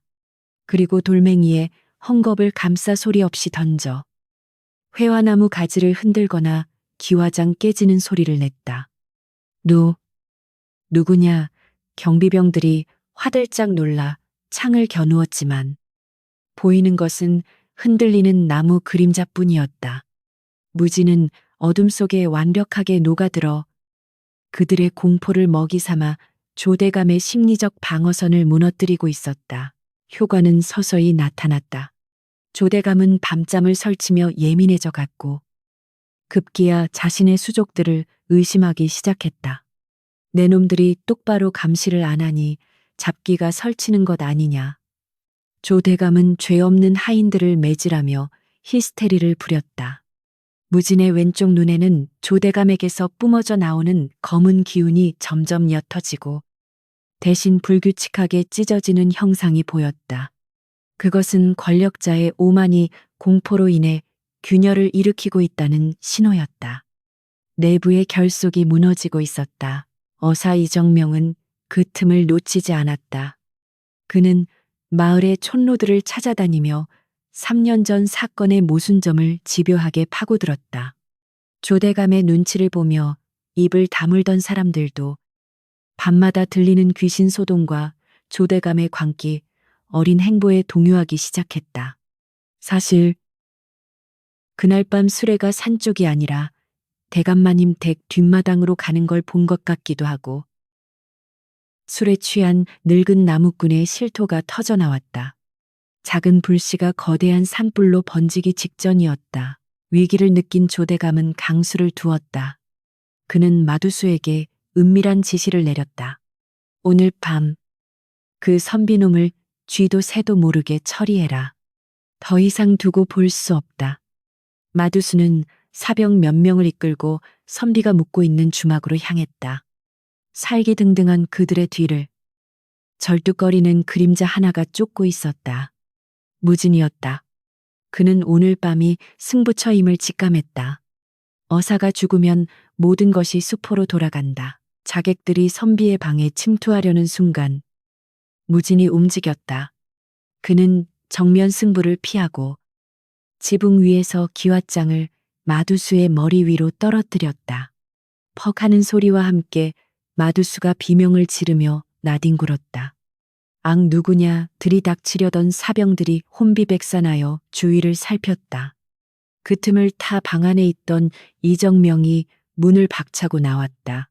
그의 손에는 낡은 부채 대신 서슬퍼런 환도가 들려 있었다. 네 이놈들 감히 누구의 안전이라고 행패냐. 무진은 어둠 속에서 그 광경을 지켜보며 안도했다.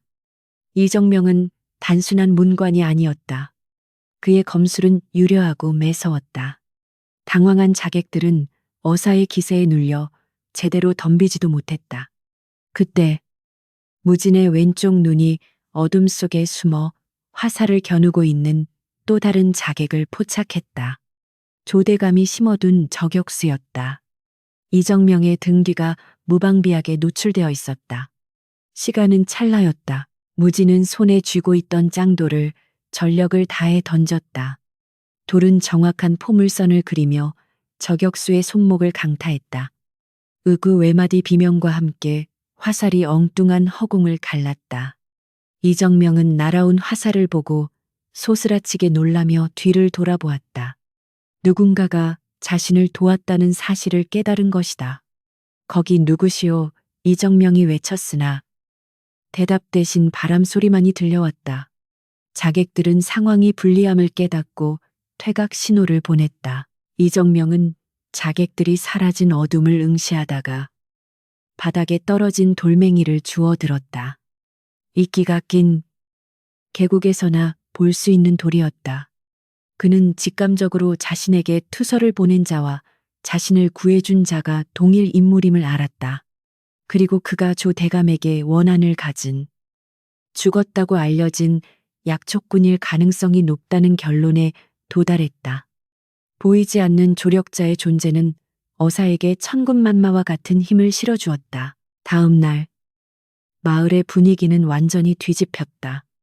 조대감의 사병들이 밤손님을 습격하려다 실패했다는 소문이 퍼지면서 조대감의 권위에 흠집이 나기 시작했다. 사람들은 수군거렸다.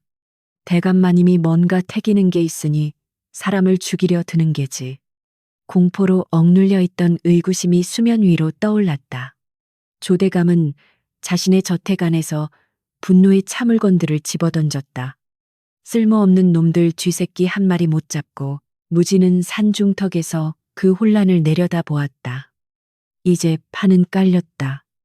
조대감은 공포와 의심으로 자멸하고 있었고 어사는 칼을 뽑을 명분을 얻었다. 하지만 결정적인 증거, 즉 시신을 확보하려면 조대감의 저택 안으로 들어가야만 했다. 그것은 호랑이 굴로 들어가는 것과 같았다. 무지는 자신의 왼쪽 눈을 쓰다듬었다. 이 붉은 눈이 안내하는 길을 따라 오늘 밤 최후의 도박을 걸어야 했다. 그날 밤 무지는 이정명의 숙소 문틈으로 두 번째 서신을 밀어 넣었다. 오늘 밤 자시 회화나무가 피를 토할 것이니 횃불을 준비하시오. 그것은 작전 개시 신호였다.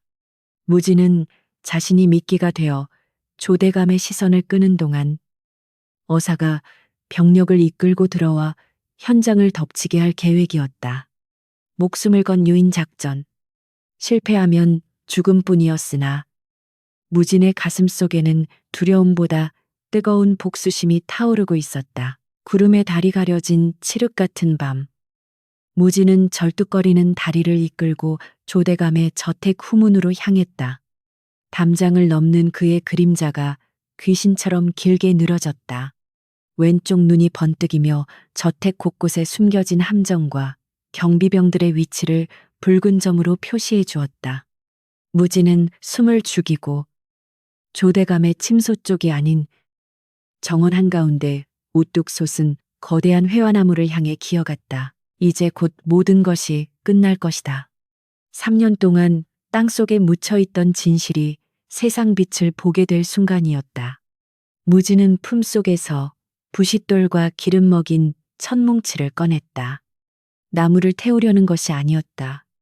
나무 아래 잠든 원혼을 깨우고 살아있는 악마들을 이리로 불러 모으기 위한 봉화였다. 그의 손끝에서 작은 불꽃이 튀어올랐다. 이 불꽃은 곧 조대감의 거대한 성벽을 무너뜨릴 홍련의 화염이 될 것이었다. 타오르는 불길이 회화나무의 거대한 둥치를 휘감아 올랐다. 무진이 던진 불씨는 기름 먹인 천을 타고 순식간에 맹렬한 기세로 번져나갔다. 칠흑 같은 어둠 속에서 피어오른 붉은 화염은 조대감 저택의 고요를 깨트리는 신호탄이자 지난 3년간 억눌려온 원혼의 비명과도 같았다. 불이야 정원에 불이 났다. 하인들의 다급한 고함 소리가 저택 안을 뒤흔들었고 곧이어 잠옷 바람에 조대감이 장검을 빼들고 마당으로 뛰쳐나왔다. 그의 뒤로 마두수와 사병들이 살기등등한 표정으로 몰려들었다. 불길 앞에는 무진이 홀로 서 있었다. 화마에 일렁이는 그림자 속에서 피눈물을 흘리는 그의 왼쪽 눈은 지옥의 형벌을 집행하러 온 귀신의 그것처럼 번뜩였다. 조대감은 자신의 눈을 의심했다. 죽은 줄 알았던, 뼈도 못 추렸을 거라 믿었던 그 천한 약초꾼이 자신의 정원 한가운데 서 있었기 때문이다. 네, 이놈. 귀신이냐? 사람이냐? 조대감의 목소리가 미세하게 떨렸다. 무진은 대답 대신 피 묻은 입꼬리를 비틀어 올리며 발밑의 땅을 손가락으로 가리켰다. 여기다. 내 놈이 묻은 것이 미친놈이 기어코 제명을 재촉하는구나. 조대감이 고함을 질렀다. 여봐라, 저놈을 당장 베어라. 내 집을 불태우고 행패를 부리는 도적놈이다. 마두수와 사병들이 창을 겨누며 무진을 포위했다. 무진은 도망칠 생각조차 없는 듯 그저 불타는 나무를 등지고 그들을 노려볼 뿐이었다. 칼날이 무진의 목을 치려는 절체절명의 순간 대문이 부서질 듯 열리며 우렁찬 함성이 밤하늘을 갈랐다. 암행어사 출두야. 수십 명의 역졸들이 횃불을 들고 난입하여 마당을 포위했다. 그 선도에는 관복을 갖춰 입은 이정명이 마패를 높이 쳐들고 서 있었다. 모두 동작을 멈추라. 어명이다. 서슬퍼런 어사의 등장에 사병들은 주춤거리며 뒷걸음질 쳤다. 조대감의 안색이 사색이 되었으나 그는 이내 표정을 수습하고 표독스럽게 외쳤다. 어사라니 한밤중에 남의 집에 쳐들어와 이게 무슨 행패요. 저 미친 방화범과 한패란 말이오. 이정명은 차가운 눈빛으로 조대감을 쏘아보았다. 조만석, 내 놈의 죄상이 하늘에 닿아 내 직접 문초하러 왔다. 전임 현감을 살해하고 그 시신을 은닉한 죄. 내 놈이 모를 리 없을 터죠. 대감은 콧방귀를 뀌었다. 증거가 있소. 어디서 굴러먹던 미친놈의 헛소리를 믿고 조정의 관료를 능멸하는 거요. 시신이라도 나왔단 말이요. 그는 끝까지 오리발을 내밀었다. 땅을 파보지 않는 이상. 그리고 그곳에 아무것도 없다면 어사라도 무고죄를 피할 수 없었다. 증거는 바로 여기 있다. 무진이 목소리를 높였다. 하지만 조대감은 비웃었다. 그 나무 아래는 내 조상님들이 아끼던 곳이다. 함부로 파헤쳤다가 아무것도 나오지 않으면 내 놈들 목을 내놓아야 할 것이다. 그것은 협박이자 최후의 도박이었다. 사병들과 역졸들 사이에 팽팽한 긴장감이 감돌았다. 조대감의 사병들도 만만치 않은 숫자였고 여차하면 무력 충돌도 불사할 기세였다. 이정명조차 섣불리 굴토 명령을 내리지 못하고 주저하는 기색이 역력했다. 무진은 깨달았다. 말이나 권위만으로는 저 늙은 구렁이의 껍질을 벗길 수 없음을, 놈의 영혼을 직접 타격해야 했다. 무진은 품속에서 남은 기력을 쥐어짜냈다. 왼쪽 눈의 통증이 머리를 쪼개는 듯 했으나 그는 오히려 눈을 부릅뜨고 조대감의 눈을 똑바로 응시했다. 보아라. 네가 저지른 짓을 세상 모든 사람이 네 죄를 보게 하라. 무진의 의지가 구슬의 마력과 공명하며 폭주하기 시작했다. 으악, 무진의 왼쪽 눈에서 검붉은 피가 주르륵 흘러내렸다. 동시에 그의 눈에서 뿜어져 나온 붉은 안광이 불타는 회화나무의 연기를 스크린 삼아 허공의 거대한 형상을 투영했다. 그것은 환각이 아니었다. 이 장소의 서린 기억을 강제로 시각화한 것이었다. 마당에 있던 모든 사람의 입에서 비명이 터져 나왔다. 연기 속에서 비 오는 밤의 광경이 선명하게 펼쳐졌기 때문이다. 그 영상 속에는 젊은 조대감이 밧줄로 누군가의 목을 조르고 있었다. 빗소리와 섞인 컥컥거리는 신음소리까지 생생하게 귓가에 울렸다. 죽어가는 자의 얼굴은 전임 현감 한모였다. 현감의 손이 허우적거리다 조대감의 얼굴을 핥히었고 그 과정에서 관모에 달려있던 옥관자가 툭 떨어져 진흙탕에 박히는 모습이 너무나도 선명하게 클로즈업되었다. 역졸들도 사병들도 심지어 마두수조차 공포에 질려 뒷걸음질 쳤다. 저게 뭐야? 귀신이다. 사병 하나가 창을 떨어뜨리며 주저앉았다. 조대감은 자신의 눈앞에 펼쳐진 3년 전의 광경에 넋을 잃었다. 그것은 그가 매일 밤악몽에서 보았던 바로 그 장면이었다. 아니다. 아니야. 저건 가짜다 유술이다. 조대감이 발악하며 칼을 휘둘렀지만 칼날은 연기를 가를 뿐이었다. 허공 속의 조대감은 시신을 구덩이에 던져넣고 흙을 덮으며 안도의 한숨을 내쉬고 있었다. 그 역겨운 미소까지 적나라하게 드러났다. 무지는 피를 토하며 무릎을 꿇었지만 시선을 거두지 않았다. 내 놈의 죄다. 땅은 기억하고 있다. 그의 목소리는 저승에서 온 사자처럼 서늘했다. 조대감은 공포와 광기에 사로잡혀 이성을 잃었다. 그는 허공의 환영을 향해 칼질을 해대며 소리쳤다. 죽으란 말이다. 내가 너를 죽여서 묻었는데 왜 다시 살아나? 내가 이 고을의 왕이야. 아무도 나를 심판할 수 없어. 그것은 명백한 자백이었다. 이정명은 기회를 놓치지 않았다. 들었느냐? 저자가 제 입으로 살인을 자백했다. 여봐라. 당장 저 나무 밑을 팔아 어사의 호령에 역졸들이 달려들었다. 사병들은 이미 전의를 상실한 채 멍하니 서 있거나 도망칠 눈치만 보고 있었다. 삼날이 흙을 파헤치는 소리가 긴박하게 이어졌다. 조대감은 마두수에게 눈짓하며 저항하려 했지만 마두수는 이미 슬금슬금 뒷걸음질 치며 도망칠 궁리를 하고 있었다. 여기 뭔가 있습니다. 땅을 파던 역졸이 외쳤다. 횃불이 비친 구덩이 속에는 썩어 문드러진 의복 조각과 함께 하얀 백골이 드러났다. 그리고 그 흉곽 부근에서 진흙 속에 반쯤 파묻힌 채 영롱하게 빛나는 물건이 발견되었다. 옥관자였다. 환영 속에서 보았던 바로 그 증거물이었다. 이정명이 흙 묻은 옥관자를 집어들고 조대감의 코앞에 들이밀었다. 이래도 부인하겠느냐. 조대감은 다리에 힘이 풀려 털썩 주저앉았다. 허공에 떠있던 붉은 환영은 무진이 의식을 잃고 쓰러짐과 동시에 연기처럼 흩어졌다. 하지만 진실은 이미 백일하에 드러났다. 이건 모함이야. 누군가 심어놓은 거야. 조대감이 웅얼거렸지만 이미 그의 권위는 바닥에 떨어진 뒤였다. 그를 지키던 사병들조차 혐오 섞인 눈빛으로 주인을 바라보며 무기를 버렸다. 조만석을 포박하라. 그리고 도망치려는 저놈들도 모조리 잡아들여라. 이정명의 명령에 역졸들이 조대감과 마두수 일당을 덮쳤다. 조대감은 끌려가지 않으려 발버둥 쳤지만 억센 밧줄이 그의 몸을 칭칭 감았다.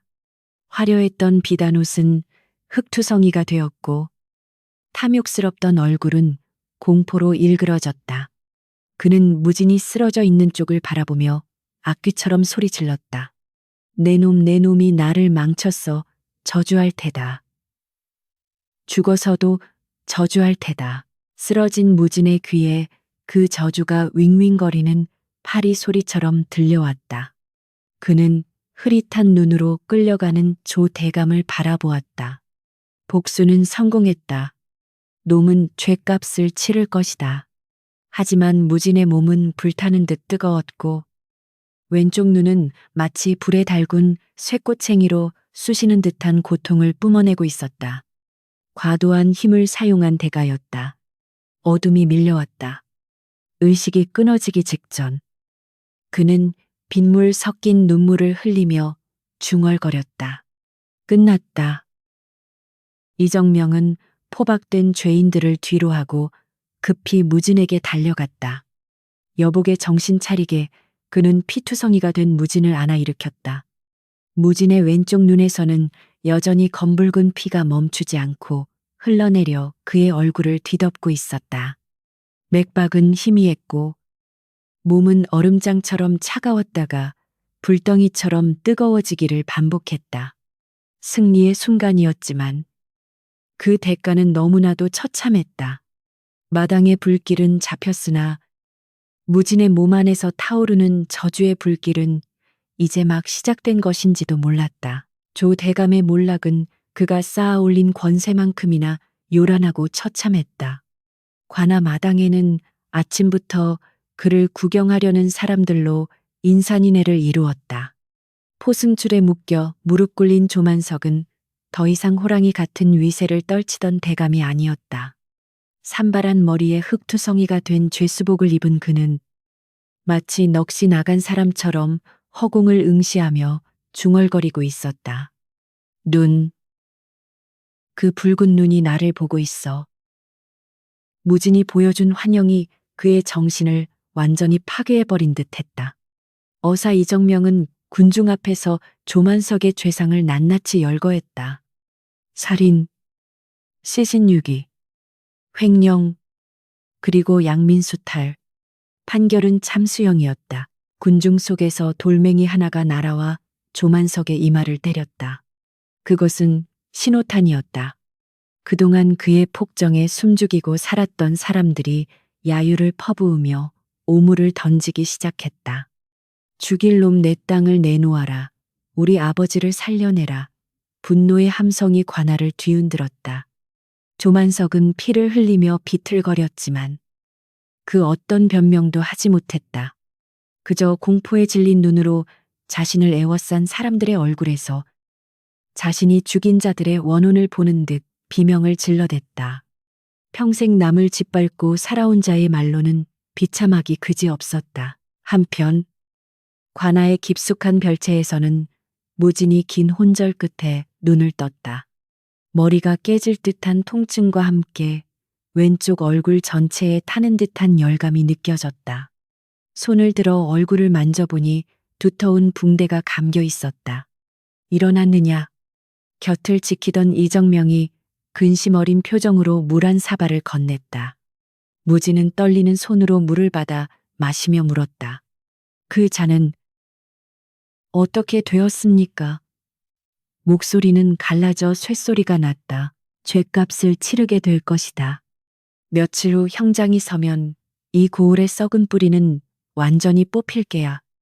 이정명의 말에 무진은 안도의 한숨을 내쉬었다. 하지만 마음 한구석은 텅 빈 것처럼 공허했다.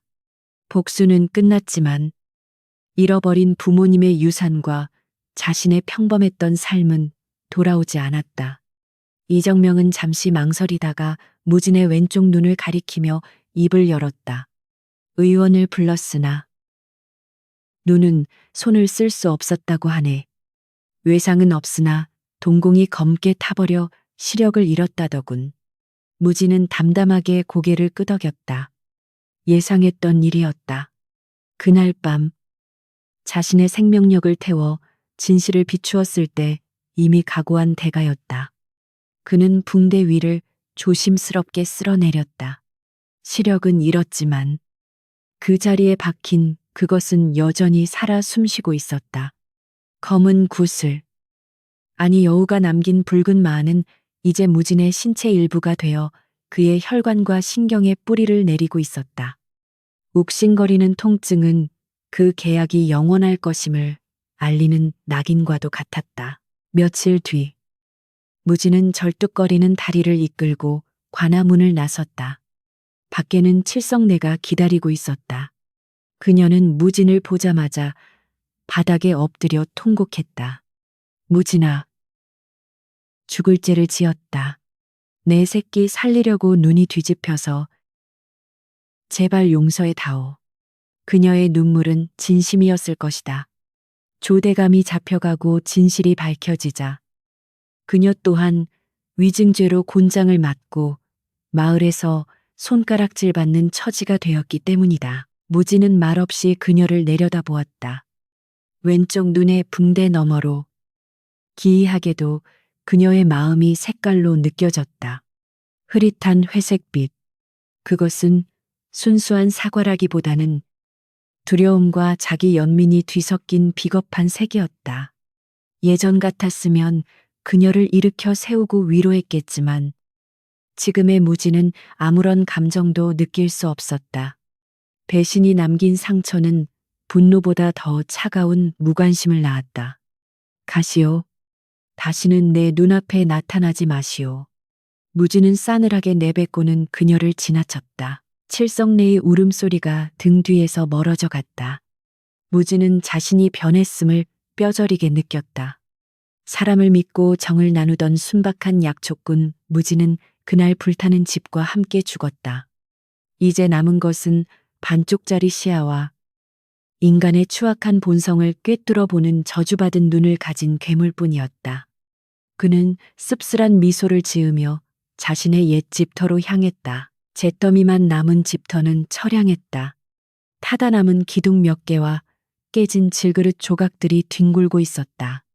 무지는 그나마 성한 뺑이 하나를 찾아내어 부모님이 물려주신 밭을 바라보았다. 이 땅을 지키기 위해 그토록 발버둥 쳤건만 이제 이 땅에 머물 이유가 사라져 버렸다. 마을 사람들의 시선도 예전 같지 않았다. 그들은 무진을 동정하면서도 조대감을 무너뜨린 그 기이한 힘을 두려워하며 슬금슬금 피했다. 그는 영웅이 아닌 또 다른 공포의 대상이 되어 있었다. 이정명은 떠나기 전 무진을 불러 포상을 제안했다. 내 공이 크다. 내 조정에 상소하여 너에게 벼슬을 내리거나 넉넉한 전답을 마련해 줄 수도 있다. 원한다면 내 수행원으로 들어와도 좋다. 파격적인 제안이었다. 신분 상승의 기회이자 평생 편안하게 살 수 있는 길이었다. 하지만 무지는 정중하게 고개를 저었다. 소인은 그저 조용히 살고 싶습니다. 관아의 밥은 제 목에 걸릴 것 같습니다. 허면 무엇을 하려느냐 이정명의 물음에 무지는 먼 산을 바라보았다. 백운산의 설경이 눈에 들어왔다. 모든 것의 시작이었던 그곳. 떠날 것입니다. 이 마을에는 저를 붙잡는 것이 아무것도 남지 않았으니까요. 무지는 보찜 하나만을 챙겼다. 그 안에는 약간의 노잣돈과 약초 캐는 도구, 그리고 여우를 구했던 날 입었던 피 묻은 옷가지가 들어 있었다. 출발하기 전날 밤, 무지는 붕대를 풀고 거울을 들여다보았다. 왼쪽 눈은 흰자위 없이 전체가 칠흑같이 검었고 동공 대신 붉은 빛이 뱀의 눈처럼 세로로 찢어져 빛나고 있었다. 그것은 인간의 눈이 아니었다. 그는 깨달았다. 여우가 준 것은 단순한 힘이 아니라 세상을 다르게 보는 관점이었다. 죄악을 보고 진실을 파헤치며 그 대가로 고통받는 운명. 그것이 그가 짐승을 살려준 대가로 받은 은혜의 정체였다. 그래. 이것이 내 몫이라면 받아들여야지. 무지는 다시 안대를 동염했다. 통증은 여전했지만 이제는 견딜만 했다. 그는 밖으로 나와 밤하늘을 올려다보았다. 달빛이 유난히 밝았다. 문득 바람결에 여우 울음소리가 들린 듯했다. 환청일까? 아니면 아직도 그 녀석이 자신을 지켜보고 있는 것일까? 무지는 묘한 기시감을 느끼며 보찜을 어깨에 메었다. 새벽녘. 안개가 자욱하게 깔린 마을 어귀를 무지는 홀로 걸어 나갔다. 아무도 배웅하는 이는 없었다. 마을 사람들은 곤히 잠들어 있거나 죄책감 때문에 감이 나오지 못했을 것이다. 그는 뒤를 돌아보지 않았다. 조대감의 저택은 폐허가 되었고 자신의 집은 재가 되었다. 사랑도 미움도, 원한도 모두 이 안개 속에 묻어두기로 했다. 다리는 여전히 절뚝거렸지만 발걸음은 그 어느 때보다 단단했다. 어디로 갈지는 정해지지 않았다. 다만 이 저주받은 눈이 이끄는 곳으로, 세상에 또 다른 그림자가 있는 곳으로 발길이 닿을 것이었다. 어둠 속에서 왼쪽 눈이 욱신거렸다. 마치 이제부터가 진짜 시작이라고 속삭이는 것처럼. 무지는 지팡이를 짚으며 안개 속으로 사라졌다. 고독한 그림자만이 길게 늘어졌다. 승리는 달콤하지 않았다. 그것은 쓰디 쓴 탕약과 같았다. 병은 나았지만 입안에 남은 쓴맛은 평생 지워지지 않을 것이다. 무지는 자신이 치른 대가의 무게를 가늠하며 약초꾼이 아닌 업을 짊어진 자로서의 첫 발을 내디뎠다. 그의 등 뒤로 아침 해가 떠오르고 있었지만 무진이 걷는 길은 여전히 빛과 그림자가 공존하는 험한 길이었다. 계절이 5번이나 바뀌고 강산이 변할 만큼의 세월이 흘렀다. 북방의 험준한 산맥을 넘어온 칼바람이 주막의 낡은 문풍지를 쉴 새 없이 두들겨대고 있었다. 장터 한 구석에 자리 잡은 국밥집에는 온몸을 녹이려는 보부상들과 나그네들로 북적였다. 그들의 화제는 단연 최근 함경도 일대에서 출몰한다는 기이한 소문에 관한 것이었다. 자네도 들었나? 붉은 외눈박이 귀신 이야기 말일세. 막걸리 사발을 기울이던 늙은 상인이 목소리를 낮추며 운을 뗐다. 들었지. 죄 지은 놈들만 골라서 밤마다 찾아가 누나를 뽑아버린다는 그 마한의 약초꾼 이야기 아닌가. 사람들은 몸을 떨며 주위를 두리번거렸다. 소문에 따르면 그자는 삿갓을 깊게 눌러쓰고 다니며 왼쪽 눈에는 검은 안대를 하고 있는데 그 안대를 푸는 순간 지옥의 문이 열린다고 했다. 탐관오리나 악독한 유지들이 하룻밤 사이에 미쳐버리거나 제 발로 관할을 찾아가 죄를 자복하는 기이한 일들이 줄을 이었다. 백성들에게는 영웅이었으나 뒤가 구린 자들에게는 저승사자나 다름없는 존재였다. 이야기꽃이 피어나는 동안 구석진 자리에 홀로 앉아 국밥을 먹던 한 사내가 조용히 숟가락을 내려놓았다. 허름한 무명옷에 낡은 삿갓을 쓴 사내. 무진이었다. 세월의 풍파가 그의 얼굴에 깊은 주름을 새겨 놓았고 거친 수염은 덥수룩하게 자라 있었다.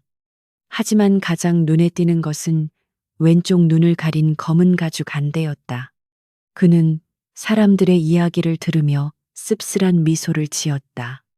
영웅이라니 당치도 않았다. 그는 그저 자신의 눈이 시키는 대로 썩은 살을 도려내지 않으면 견딜 수 없는 통증 때문에 움직이는 사냥개일 뿐이었다. 조대감 사건 이후 그는 정처 없이 떠돌며 세상의 어둠을 목격해왔다. 무지는 엽전 몇 덤을 상위에 올려놓고 자리에서 일어났다.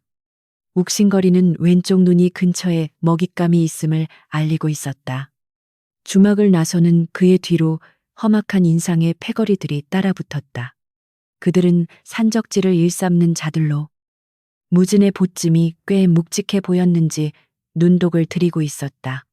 인적이 드문 산길로 접어들자 패거리의 우두머리가 칼을 빼들고 앞을 막아섰다. 어이, 외눈박이 양반, 가진 것 다 내놓고 목숨이나 부지해서 가시지. 무지는 한숨을 내쉬었다. 그냥 가라. 오늘은 피를 보고 싶지 않다. 그의 목소리는 낮고 건조했으나 뼛속까지 파고드는 서늘함이 있었다. 산적들은 코웃음을 치며 달려들었다. 미친놈이 어디서 훈계질이야. 칼날이 번뜩이며 무진의 머리를 향해 날아들었다. 그 순간 무진의 손이 번개처럼 움직여 안대를 풀었다. 칠흑 같은 어둠 속에 붉게 찢어진 동공이 산적들을 정면으로 응시했다. 으악 저 눈 선두에 섰던 산적이 비명을 지르며 뒷걸음질 쳤다. 무진의 붉은 눈이 뿜어내는 기운은 그들의 하찮은 살기를 단숨에 집어삼켰다. 무진의 시야에는 산적들 등 뒤에 붙어 있는 원혼들이 보였다. 그들에게 죽임당한 나그네들, 겁탈당한 여인들의 형상이 검은 연기가 되어 그들의 목을 조르고 있었다. 내 놈들의 죄가 너무 무겁구나. 무진이 읊조리자 산적들은 마치 보이지 않는 손에 멱살을 잡힌 듯 숨을 헐떡이며 바닥에 나뒹굴었다. 그들은 칼을 버리고 머리를 땅에 두시며 살려달라고 애원했다. 자신들의 눈에만 보이는 끔찍한 환영이 그들을 지옥으로 끌고 가려 하고 있었다. 무진은 다시 안대를 착용했다. 그러자 산적들은 거친 숨을 몰아쉬며 혼비백산하여 도망쳤다. 그들은 평생 악몽에 시달리며 살아가게 될 것이다. 그것이 죽음보다 더한 형벌임을 무진은 잘 알고 있었다. 그는 땅에 떨어진 낡은 보찜을 다시 메고 눈 덮인 산길을 올랐다. 정상에 오르자 탁 트인 설원이 펼쳐졌다. 하얀 눈 세상은 그가 처음 여우를 만났던 그날의 백운산과 닮아 있었다. 무진은 바위에 걸터앉아 가쁜 숨을 골랐다. 왼쪽 눈의 통증이 가라앉자 깊은 고독감이 밀려왔다. 사람들은 그를 두려워했고 그는 누구에게도 곁을 내줄 수 없었다. 이 저주받은 능력이 있는 한 그는 영원히 이방인으로 살아야 했다. 이것이 네가 원한 나의 삶이냐? 무진은 허공을 향해 물었다. 대답 대신 바람 소리만이 귓가를 스쳤다. 그런데 그때 저 멀리 설원 너머에서 은빛점 하나가 움직이는 것이 보였다. 무진의 심장이 쿵 내려앉았다. 그것은 환각이 아니었다. 눈보라를 헤치고 천천히 다가오는 짐승. 꼬리가 풍성한 흰 여우였다. 10년 전 그날 덫에서 구해준 그 녀석과 똑같은 호박색 눈동자를 하고 있었다. 여우는 무진을 경계하지 않고 다가와 그의 발치에 얌전히 앉았다. 무진은 떨리는 손을 뻗어 여우의 머리를 쓰다듬으려 했다. 여우는 피하지 않았다. 차가운 털의 감촉이 손끝에 닿자 무진의 가슴 속 응어리가 눈 녹듯 사라지는 기분이 들었다. 살아 있었구나. 무진의 목소리가 떨렸다. 여우는 가만히 무진의 왼쪽 눈을 바라보았다. 그 눈빛은 예전의 원망이나 분노가 아닌 마치 오랜 동료를 대하는 듯한 깊은 신뢰를 담고 있었다. 문득 무진은 깨달았다. 이 여우는 단순히 생명을 빚진 짐승이 아니었다. 녀석 또한 이 세상의 부조리와 업보를 감시하는 영물이었고 무진을 자신의 대리인으로 선택한 것이었다. 덫에 걸려 죽어가던 자신을 구해준 인간에게 세상의 덫에 걸린 수많은 영혼을 구원할 힘을 나누어 준 것이다. 그것은 저주가 아니라 무거운 사명이라는 이름의 은혜였다. 그래. 혼자가 아니었어. 무진은 엷은 미소를 지었다. 고독하다고 생각했던 길 위에 항상 이 녀석의 시선이 함께하고 있었음을 이제야 알 것 같았다. 여우가 자리에서 일어나 북쪽을 향해 몸을 돌렸다. 마치 갈 길이 멀다는 듯 꼬리를 살랑이며 무진을 재촉했다. 그곳에는 또 다른 죄악과 슬픔이 그들을 기다리고 있을 터였다. 무진은 지팡이를 짚고 일어섰다. 다리의 통증도 눈의 고통도 이제는 익숙한 친구처럼 느껴졌다. 그는 삿갓을 고쳐쓰고 여우의 뒤를 따랐다. 하얀 설원 위에 사람의 발자국과 짐승의 발자국이 나란히 찍혀나갔다. 두 개의 발자국은 끝없이 이어져 안개 자욱한 산 너머 미지의 세상으로 향하고 있었다. 전설은 그렇게 계속되었다. 억울한 일을 당한 사람들이 밤하늘을 보며 기도할 때 어디선가 붉은 눈의 사내와 흰 여우가 나타나 그들의 눈물을 닦아주고 악인을 심판한다는 이야기가 팔도강산에 퍼져나갔다. 무진의 이름은 잊혀졌지만 그의 이야기는 바람을 타고 영원히 이 땅을 떠돌 것이다. 눈보라가 거세지며 그들의 뒷모습을 하얗게 지워갔다. 그러나 그들이 남긴 발자국만은 한동안 지워지지 않고 선명하게 남아 뒤따라오는 누군가에게 길을 안내하고 있었다. 죽어가던 흰 여우를 살려준 약초꾼.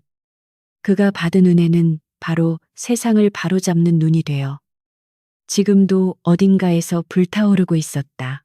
복수는 끝났으나 남겨진 상처는 영원히 지워지지 않습니다. 세상을 정화하는 붉은 눈과 그의 곁을 지키는 흰 여우의 전설. 과연 그 끝에는 구원이 있었을까요? 오늘 이야기가 여러분의 마음에 깊은 울림을 주었다면 구독과 좋아요로 무진의 다음 여정을 응원해 주세요. 더 기이하고 애절한 야담으로 다시 찾아뵙겠습니다. 편안한 밤 되십시오.